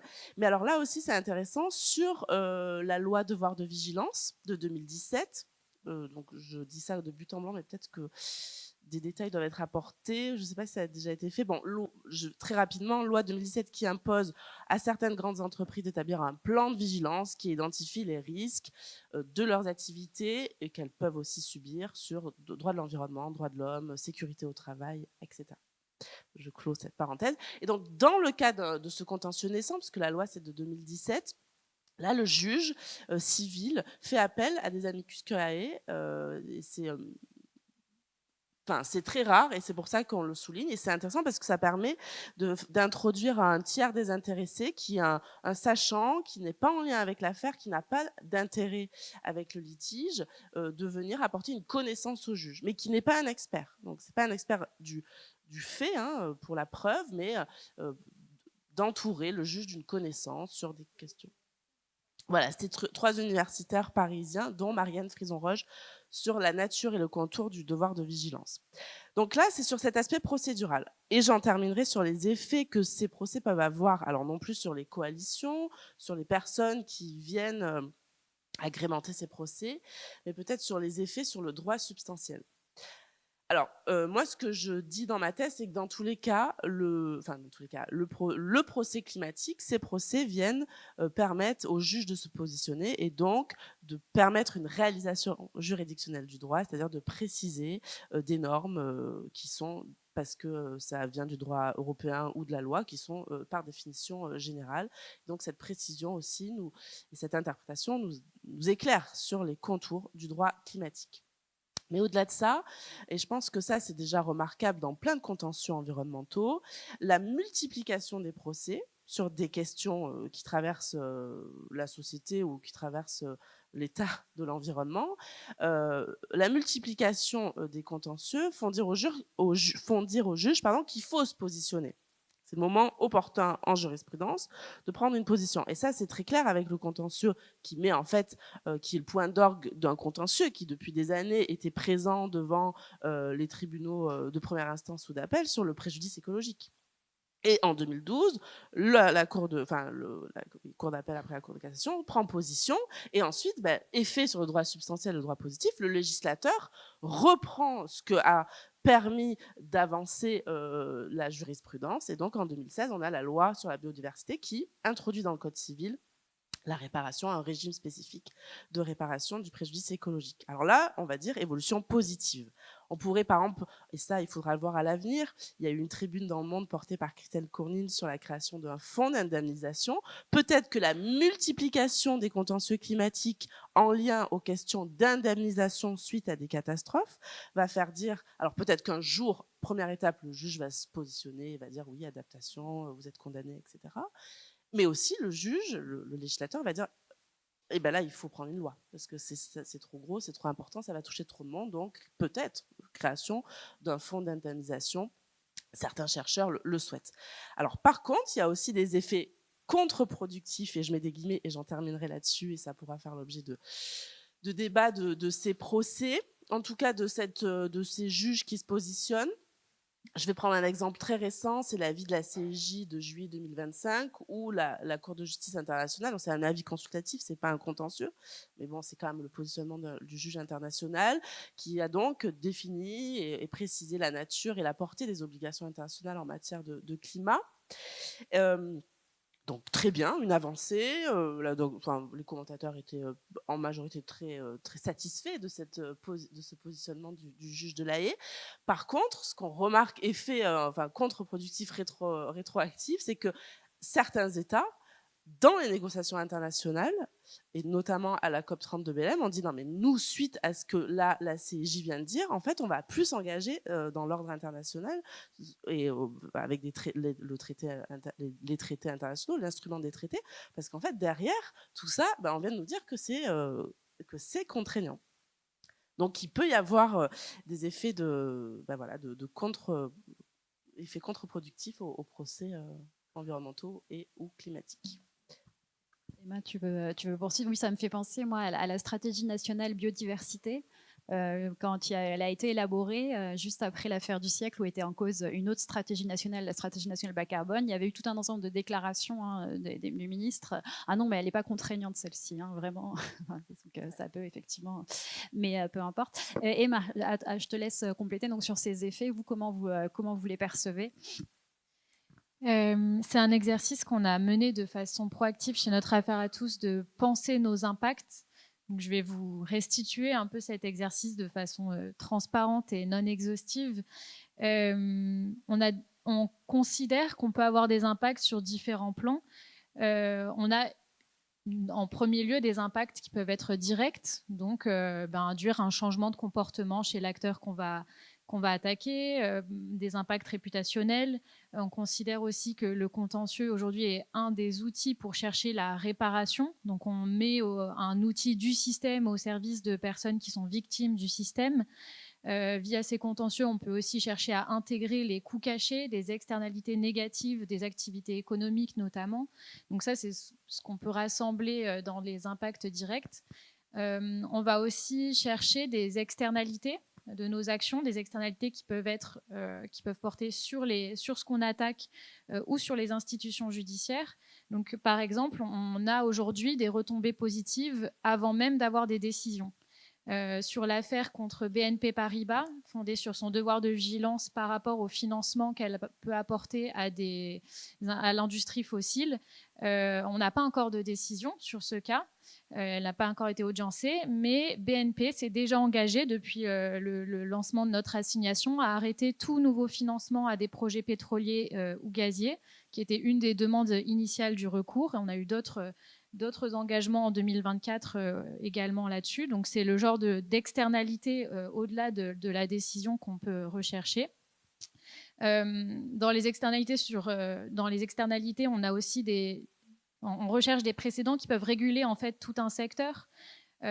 Pourquoi est-ce qu'on va attaquer une seule multinationale, par exemple que Total, parce qu'on considère que si Total est condamné, eh bien finalement c'est tout le secteur pétrolier qui va potentiellement se réguler. Idem pour le secteur financier. Si BNP Paribas est condamné parce que le juge considère qu'elle n'a pas suffisamment pris en compte les risques liés au financement qu'elle accorde au secteur fossile, eh bien c'est tout le secteur financier qui pourrait se réguler par une seule décision. Ces externalités, on les considère aussi pour les acteurs en interne. On a différents retours aujourd'hui réguliers, et notamment du côté de l'État, de personnes qui travaillent par exemple au sein des ministères qui confirment publiquement ou dans le cadre de réunions que nos décisions, nos actions leur servent en interne de pression, de moyens, de tremplin pour eux aussi faire avancer des agendas. C'est-à-dire qu'on sait aujourd'hui que dans les ministères, les secteurs, les sujets environnementaux sont plutôt cornerisés. Et bien, le fait que nous, de l'extérieur, on puisse mettre la pression grâce à nos actions, ça peut permettre à des acteurs en interne de s'en saisir et de faire monter ces sujets-là dans les arbitrages qui sont effectués. Des externalités sur les institutions judiciaires, on voit aujourd'hui que les institutions s'adaptent à nos enjeux, à la fois sur le fond et sur la temporalité. On a notamment la fameuse 34e chambre du tribunal judiciaire de Paris qui a été créée pour étudier les contentieux émergents et notamment les contentieux liés à la loi devoir de vigilance que Laura décrivait. Donc ça, c'est une vraie avancée judiciaire parce que et typiquement sur les interventions extérieures, entre guillemets, dans le cadre de notre audience à venir sur le contentieux Total en février, la juge a demandé, qu'on a deux jours d'audience, la juge a demandé à entendre des experts pendant l'audience, des experts notamment du GIEC, aussi des économistes, pour créer cette connaissance autour de sa décision. Donc c'est quand même vraiment intéressant de se dire que la justice, très progressivement, se dote de moyens pour traiter ces sujets-là. Enfin, on a aussi peut-être deux derniers éléments, des impacts pour le mouvement environnemental. On revoit des collectifs qui n'utilisent pas le droit en soi, mais qui s'appuient sur nos décisions. Par exemple, la décision de l'affaire du siècle a été notamment largement mise en lien avec le mouvement des décrocheurs de portraits, par exemple, en disant en fait, ce n'est pas nous qui sommes coupables de décrocher ces portraits, c'est finalement l'État qui a été dont la responsabilité a été retenue. Donc voilà, c'est des décisions qui permettent aussi de gagner du temps pour d'autres collectifs. Par exemple, les référés suspension en matière administrative peuvent permettre, autour de projets polluants, de gagner du temps sur des combats environnementaux. Et dernier élément que je souhaitais vous présenter, c'est que nos actions peuvent aussi avoir des effets sur les personnes qu'on accompagne. Ça me permet de raccrocher un tout petit peu la question 3.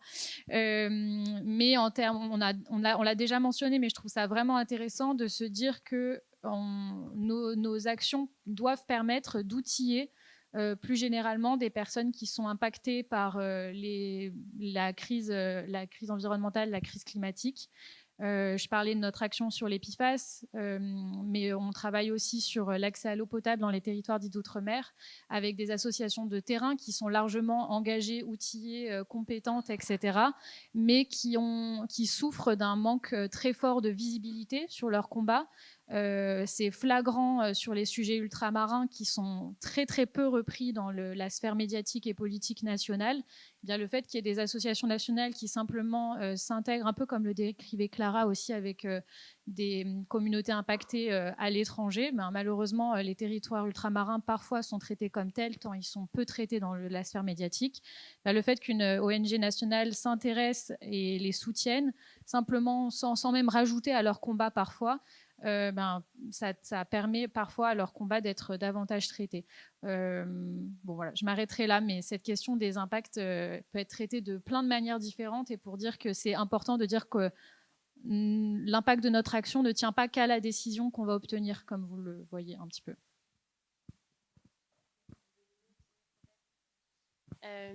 Oui, du coup, j'ai essayé de lister pour être un peu complémentaire de ce que tu allais dire.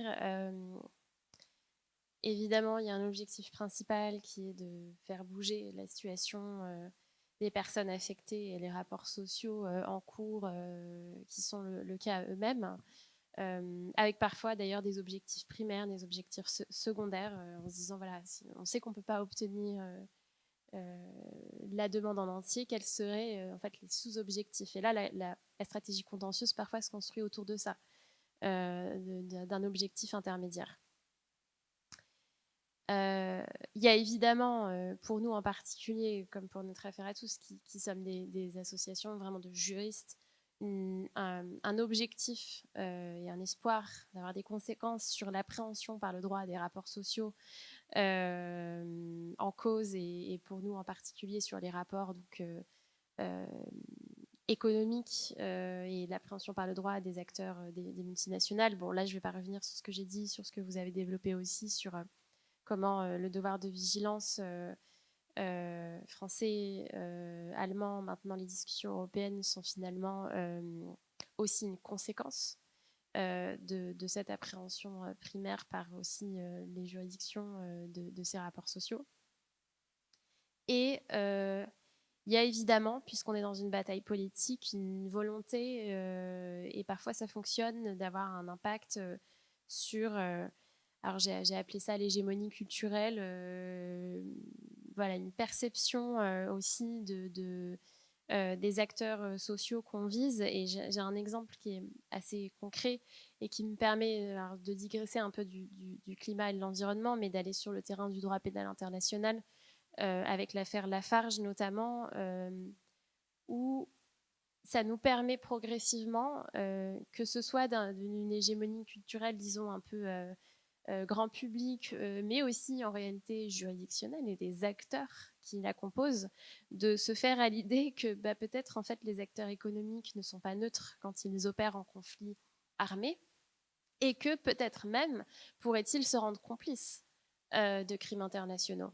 Et c'est là que la décision Lafarge, alors pour le moment qui est qu'une décision de mise en examen qui est intervenue, qui reste une première internationale pour le moment, mais qui en réalité a donné lieu à beaucoup alors de réflexion doctrinale, de production doctrinale, mais aussi de nouveaux dossiers d'enquête qui sont en cours, que ce soit en France ou dans d'autres juridictions pénales dans d'autres pays. Je peux m'arrêter là. Merci beaucoup. Bon, nous, on a fait à peu près le tour, donc j'ai fait un petit moment, vous avez vu, d'accélération pour qu'on tienne le délai. Est-ce que, c'est à votre tour, vous avez des questions? Je vois qu'il y a déjà une main levée. Merci beaucoup, Stéphane Tonla, je suis ethnographe. Moi, j'ai une question sur... mon sentiment est qu'aujourd'hui, les contentieux, la portée des contentieux est quand même assez limitée par une ambiance médiatique qu'on peut appeler le green backlash. C'est le titre d'un livre qui est sorti aux éditions du Seuil. Et je me posais la question, est-ce qu'il y a du contentieux contre les médias en termes climatiques, environnementaux et pollution? Alors, je m'appelle Florine Serrault, je fais un doctorat sur les contentieux climatiques, mais plutôt au niveau international. Donc, je vous remercie pour vos contributions, c'était vraiment très intéressant. Et j'ai plusieurs questions, donc plutôt sur l'aspect international. D'abord, une question à Laura. Vous disiez qu'un des aspects qui motive en fait à recourir au contentieux climatique, c'est l'aspect contraignant de la décision et le fait qu'il y ait un effet, la figure du juge et voilà, vraiment l'aspect contraignant aussi. Moi, je m'interrogeais par rapport au recours aux avis consultatifs devant les instances internationales, puisque du coup, ce n'est pas des résultats contraignants en soi. Et pour autant, on a vu que c'est une pratique qui se multiplie, puisqu'il y a plusieurs cours qui ont été saisis et qu'il il y a aussi un recours qui est en cours justement devant la Cour africaine.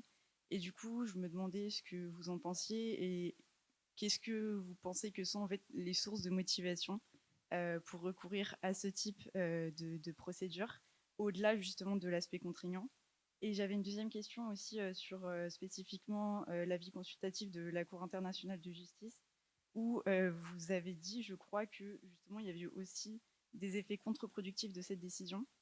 Et j'aurais bien aimé que vous reveniez sur ce point, puisque ce n'était pas très clair pour moi et je pense que c'est un point intéressant. Et j'avais aussi une dernière question, cette fois à Emma, justement sur voilà, notre affaire à tous, vous l'avez dit, ça s'inscrit vraiment dans la pratique du contentieux stratégique. Et est-ce que, au niveau de notre affaire à tous, parfois vous réfléchissez à porter des cas au niveau international? Et si oui, pourquoi? Et sinon, bah, du coup, pourquoi pas? Voilà.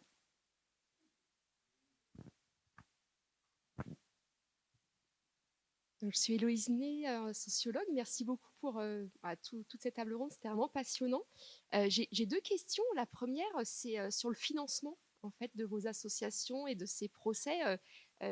Clara, vous avez fait une petite référence à la dépendance aux bailleurs. Et donc, voilà, j'aurais voulu en savoir plus sur qui est-ce qui finance tout ça. Et la deuxième question, c'est un peu sur les... peut-être sur la question des inconvénients de ce mode d'action. Et notamment les temporalités. Christophe, tu as insisté un peu sur les avantages en termes de temporalité d'inscrire les combats dans la durée, mais est-ce qu'il n'y a pas aussi un peu l'autre côté qui est que ça peut être long, en fait, j'imagine. Peut-être vous donner des idées de combien ça dure, ce type de procès. Est-ce que ça peut être pas aussi un facteur de démotivation, de désengagement? On va voir un petit peu l'effet en termes de temporalité sur les modes d'action collective.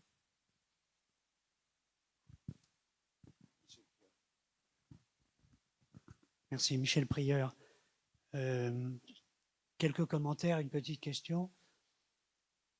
Alors, je crois qu'il y a un paradoxe quand même assez saisissant entre l'accélération du recours à la justice, et je me souviens qu'en 1976, quand il y a eu le vote de la loi sur la protection de la nature, tout le monde criait « Oh là là, il va y avoir des contentieux, et attention, les associations vont pouvoir aller en justice ».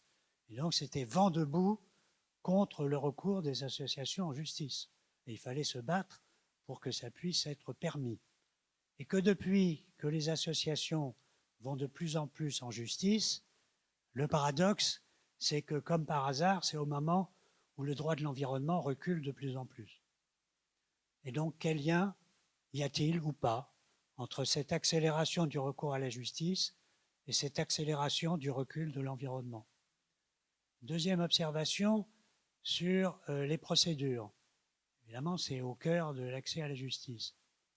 Et il y a deux éléments de procédure qui me paraissent essentiels.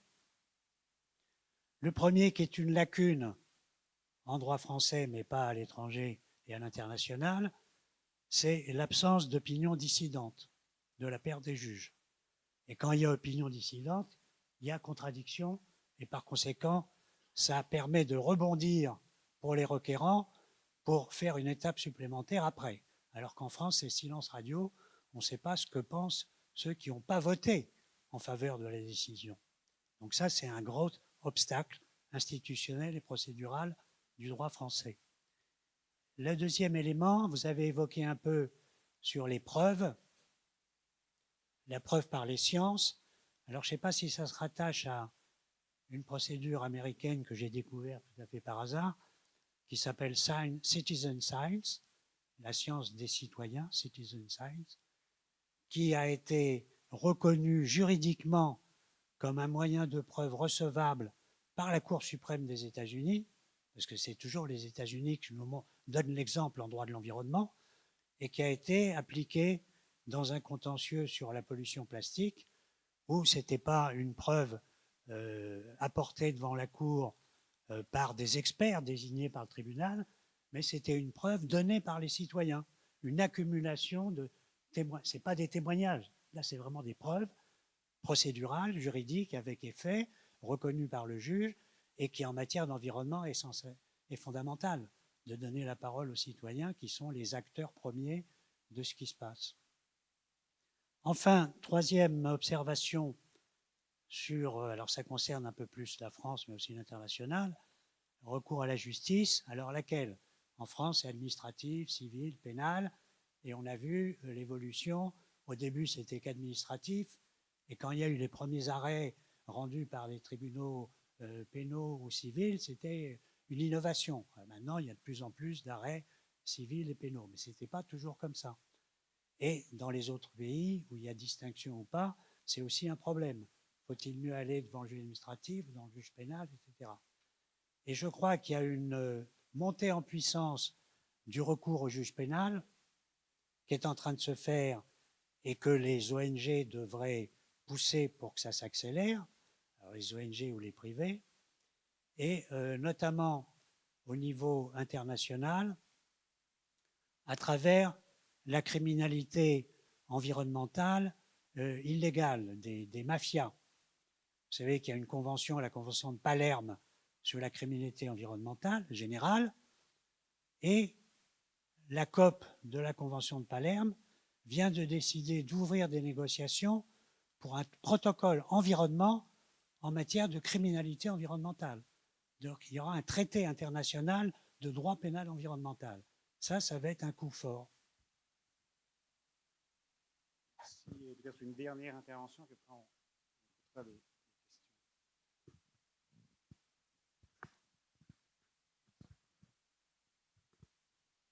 Bonjour, Mathieu Faro, doctorant en sciences politiques.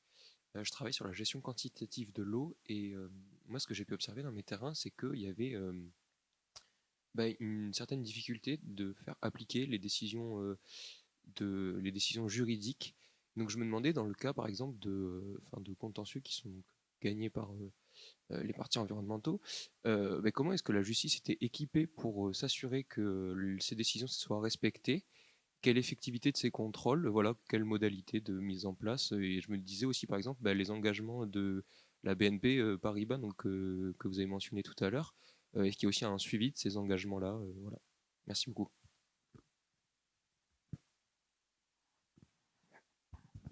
Et moi, j'ajouterais une remarque avant de passer donc aux réponses. En fait, dans la tonalité de vos actions, mais aussi des commentaires, en fait, portent sur une grande confiance dans le droit et dans la construction de quelque chose qui serait un droit international avec des instances qui renforcent leur prise, qui se positionnent et qui ont une rationalité auquel vous contribuez en fait à formuler cette rationalité. Mais que se passe-t-il dans le moment où des cours, des instances, l'idée d'un droit international, etc., est attaquée directement et ébranlée? Alors, je ne sais pas, voilà. Est-ce que ça ébranle aussi la confiance et les attentes dans cette idée d'une construction, certes complexe, lente, etc., mais qui aujourd'hui peut être peut-être remise en cause sur certains domaines? Alors, j'ai pas lu la décision en entière, mais j'ai retrouvé la référence, donc je vous la transmets plutôt. Notre affaire à tous n'a pas travaillé dessus, mais récemment, l'Arcom avait sanctionné CNews suite à un signalement de l'association Quota Climat sur une petite prise de parole d'un économiste en 2023 que je peux vous lire très rapidement. Le réchauffement climatique anthropique est un mensonge, une escroquerie. Voilà, je ne vais pas plus loin, mais vous. Et donc, CNews avait porté un recours devant le Conseil d'État contre cette sanction de l'Arcom, et le Conseil d'État a rejeté le recours de CNews il me semble que c'était le 6 novembre 2025. Et donc, voilà, la décision, alors apparemment, est très intéressante. J'ai eu récemment une discussion sur la décision que je n'ai pas encore lue. Mais donc, c'est un précédent quand même vraiment intéressant. Voilà, là-dessus. Et peut-être pour prolonger, ce Green Backlash, notamment, il y a eu une table ronde vraiment intéressante à Sciences Po Toulouse en mars 2025 sur ce sujet-là qui est disponible sur YouTube. Et en fait, on peut aussi le relativiser en termes de... Enfin, tout dépend de si on parle du Green Backlash sur les normes environnementales, où là, il y a clairement des reculs très forts sur lesquels nous, on est assez investis de plus en plus, malheureusement, chez notre affaire à tous. Mais en termes d'opinion de société, en fait, on se rend compte quand même qu'il est à relativiser. et que par contre, ce sur quoi on se bat, et ça permet de rebrancher aussi sur la question de l'exécution des décisions, on a par contre un vrai manque de volonté politique. On le voit sur Justice pour le vivant, où on a obtenu donc de la Cour administrative d'appel que donc l'ANSES revoit tous ces procédés, toutes ces procédures de mise sur le marché des pesticides, des autorisations de mise sur le marché des pesticides pour mieux prendre en compte les risques liés à ces produits-là. Donc c'est quand même, on pourrait là avoir un impact vraiment fort et concret suite à une décision de justice. Et par contre, les retours qu'on a de nos différents rendez-vous avec des autorités ministérielles, c'est qu'ils n'exécuteront pas la décision, quoi. Et donc, dans un contexte où, pareil, Trump dit que finalement le droit international, il n'en a rien à faire et que seule sa moralité compte, c'est un vrai sujet pour nous, associations, en tout cas pour notre affaire à tous qui travaillent avec le droit, de se dire comment on essaye de contrer un peu ces discours-là et de se dire qu'en fait, alors récemment, je crois que c'est sur France Culture, je ne sais plus l'intervenante qui en parlait, qui disait que finalement le droit pénal n'était pas respecté tous les jours et que pourtant on croyait encore dans le droit pénal. Donc peut-être qu'on pourrait porter le même discours sur le droit international. Voilà, merci. Et bien voilà, donc bon, ce genre d'argumentaire narratif qu'on peut réfléchir. Peut-être sur d'autres questions. Voilà, je crois qu'il y avait beaucoup de questions sur la dimension internationale justement des usages du droit par les mouvements, sur le fait pourquoi on recourt à des avis qui ne sont pas contraignants. Quels sont, que tu en dises plus sur les effets contre-productifs qu'avait pu avoir selon toi l'avis de la Cour internationale de justice et vous, voilà, on vous demandait si vous envisagiez de faire des actions internationales. Donc sur les avis consultatifs, donc CJ, TDIM, Tribunal international du droit de la mer, Cour interaméricaine des droits de l'homme et bientôt, là, en 2026, je pense, la Cour africaine des droits de l'homme et des peuples. Je pense que, bon, c'est un peu j'ai pas trop réfléchi à ces questions, mais en fait, ce qui s'est passé, c'est que les îles Marshall et Tuvalu, il y a des années de ça, avaient commencé à réfléchir à un contentieux interétatique, donc là, saisir la CIJ contre certains États pour du contentieux, hein, suite à un différend. Et puis, le temps, l'espace, la diplomatie, les rapports de force. Je n'ai pas eu accès à ces débats et j'ai pas discuté avec les protagonistes, mais ce que j'ai pu lire, c'est qu'ils ont dit que c'était pas la bonne stratégie maintenant.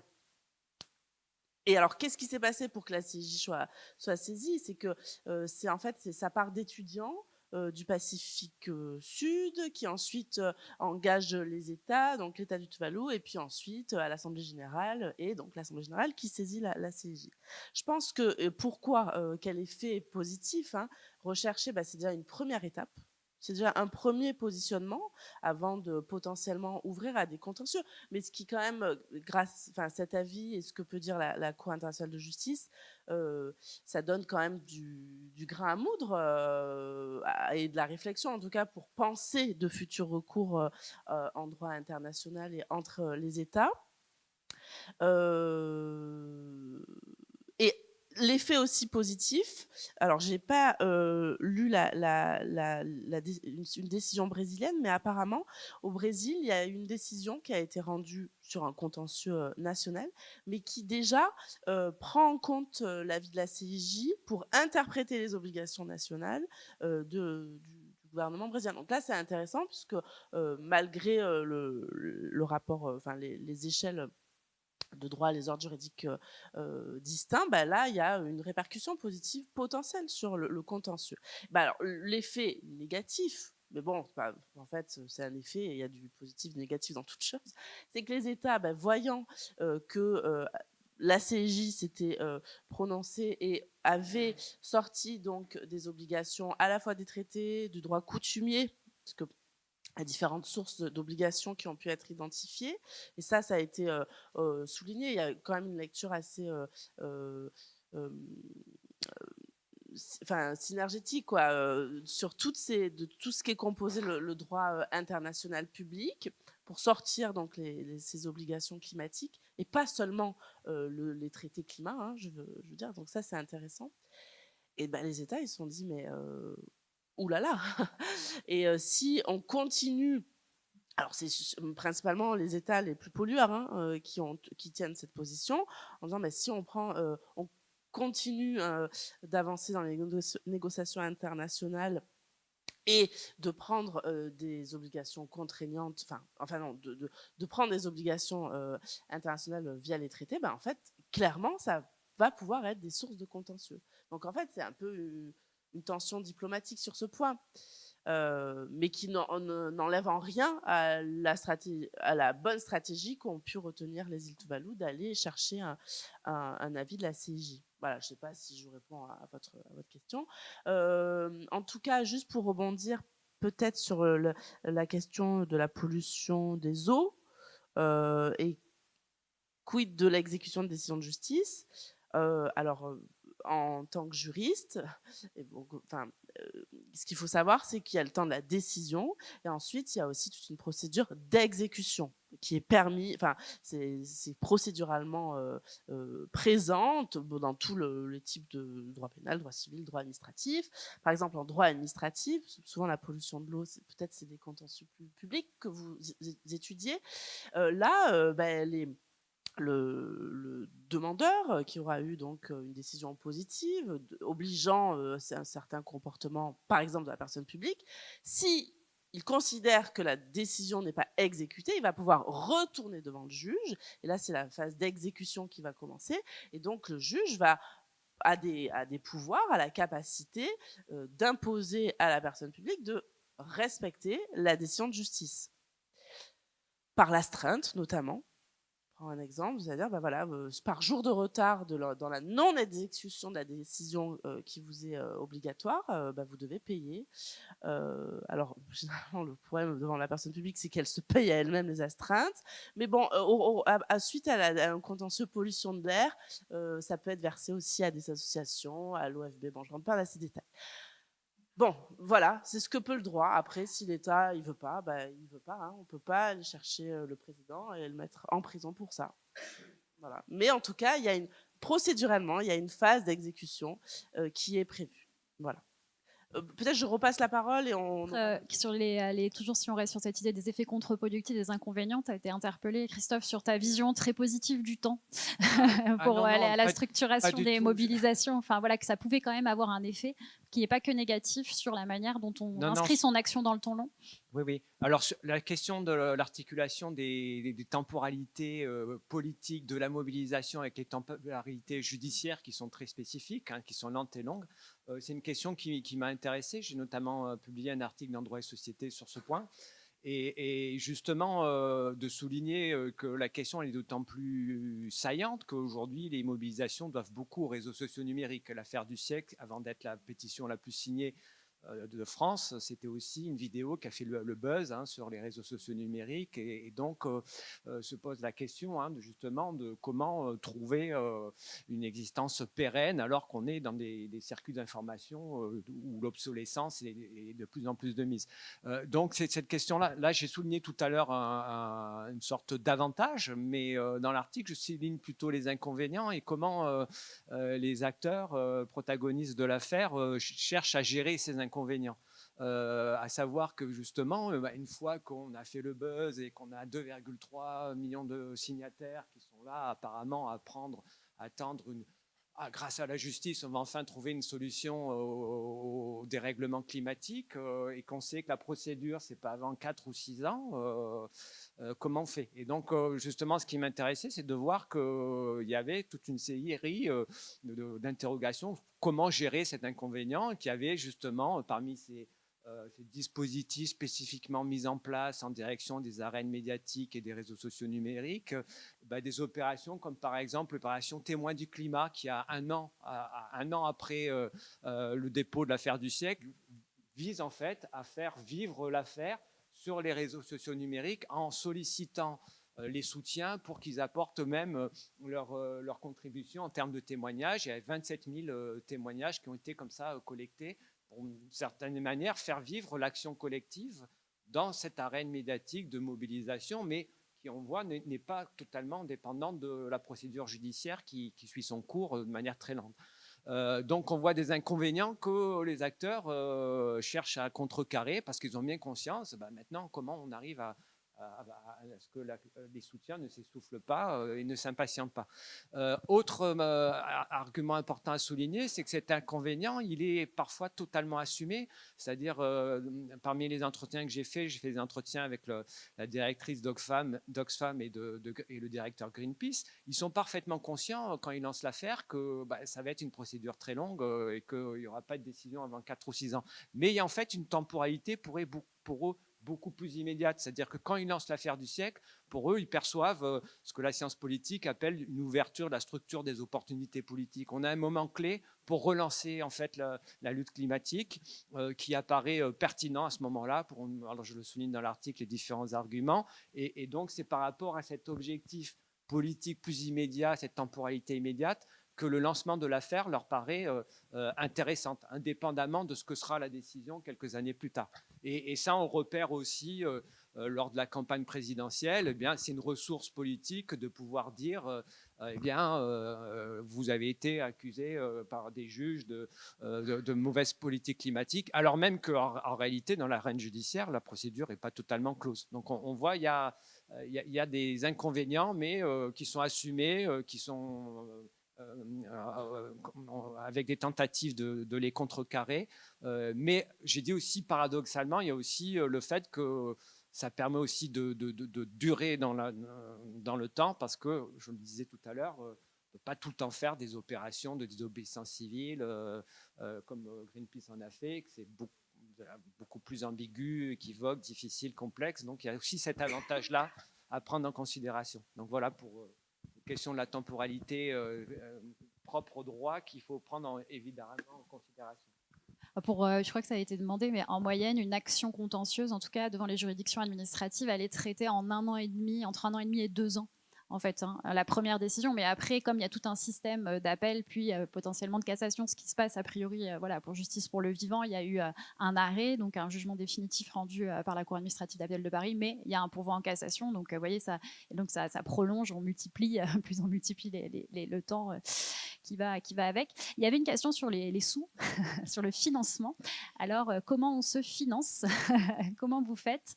Où vous allez chercher des bailleurs? Ouais, bonne question. Non, nous, on n'est que financé par des bailleurs privés.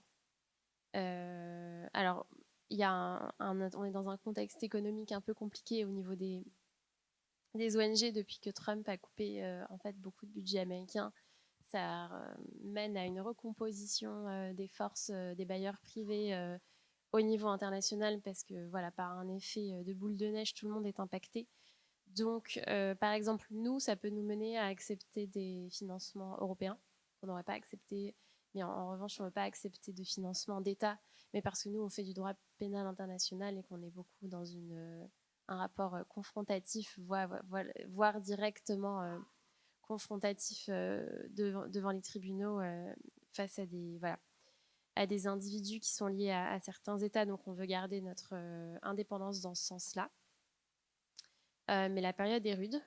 Rapidement sur la temporalité, moi je trouve que la plupart du temps, notre constat, c'est que vraiment les gens sont déterminés et ils sont prêts et ils sont lancés dans cette bataille et voilà, et ils veulent aller au bout et ils savent que ça va être long parce qu'en règle générale ils sont prévenus ou alors ils sont au courant. Il y a des rares cas où il peut y avoir une déception.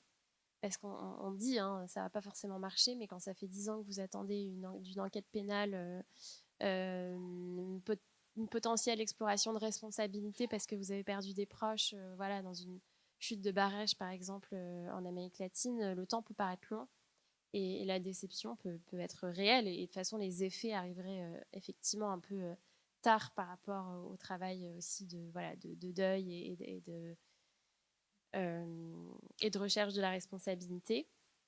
Et peut-être juste pour répondre en liant un peu 2 points sur le backlash sur l'environnement et l'accélération du contentieux.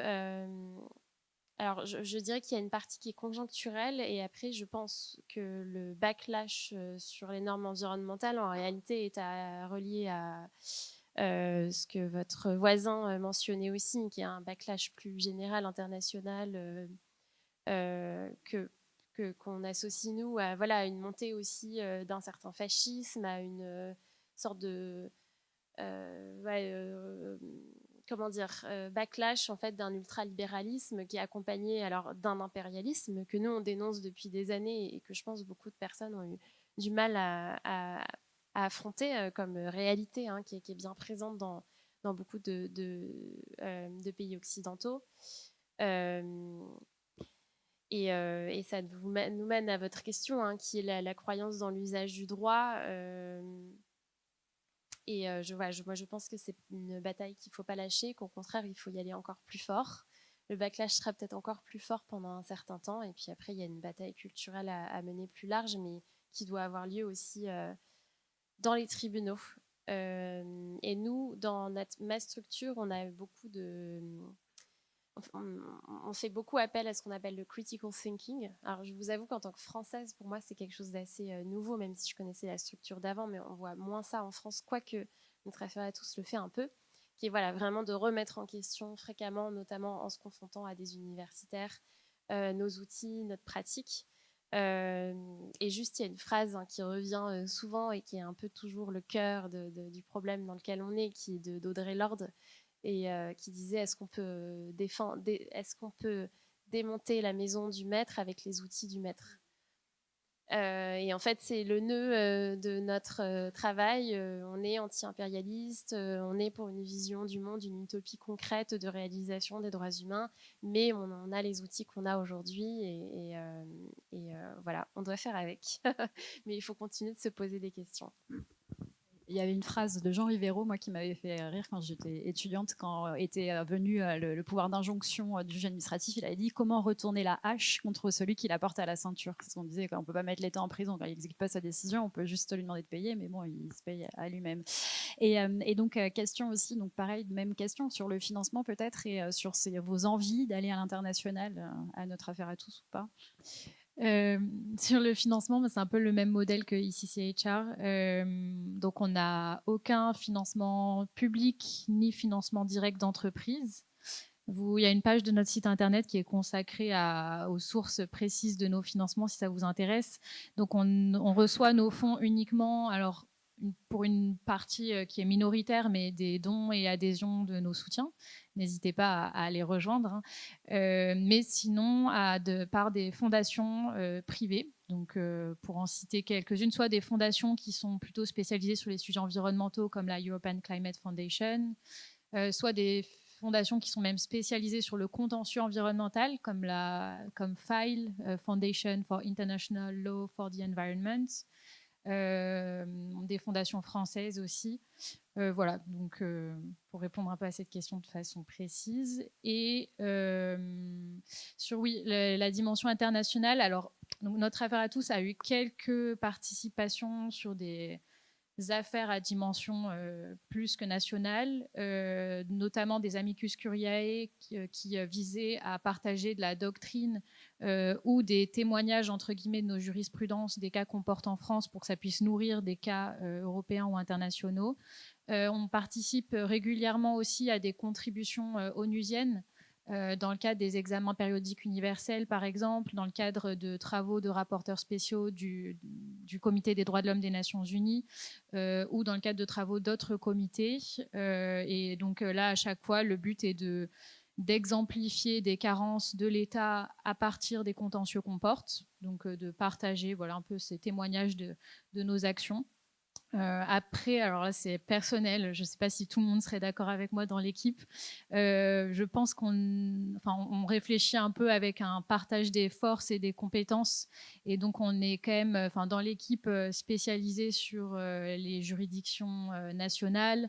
On a plein de choses à faire déjà à l'échelle nationale, et donc de se dire qu'on a en fait des partenaires qui connaissent bien mieux que nous les instances européennes ou internationales, et donc nous on peut soutenir, on relaie beaucoup, on participe aux mobilisations internationales régulièrement, mais de se dire que finalement notre plus-value est peut-être pour le moment davantage auprès des juridictions nationales que dans initier un cas au niveau international, ce que voilà, de nombreux partenaires font déjà et que par contre on peut soutenir. Il y a un nouveau champ de recherche donc, qui s'ouvre, les effets de la mobilisation de la justice par les mobilisations écologiques sur le backlash environnemental. Avis aux amateuristes et merci beaucoup à vous tous et toutes pour vos participations et vos questions.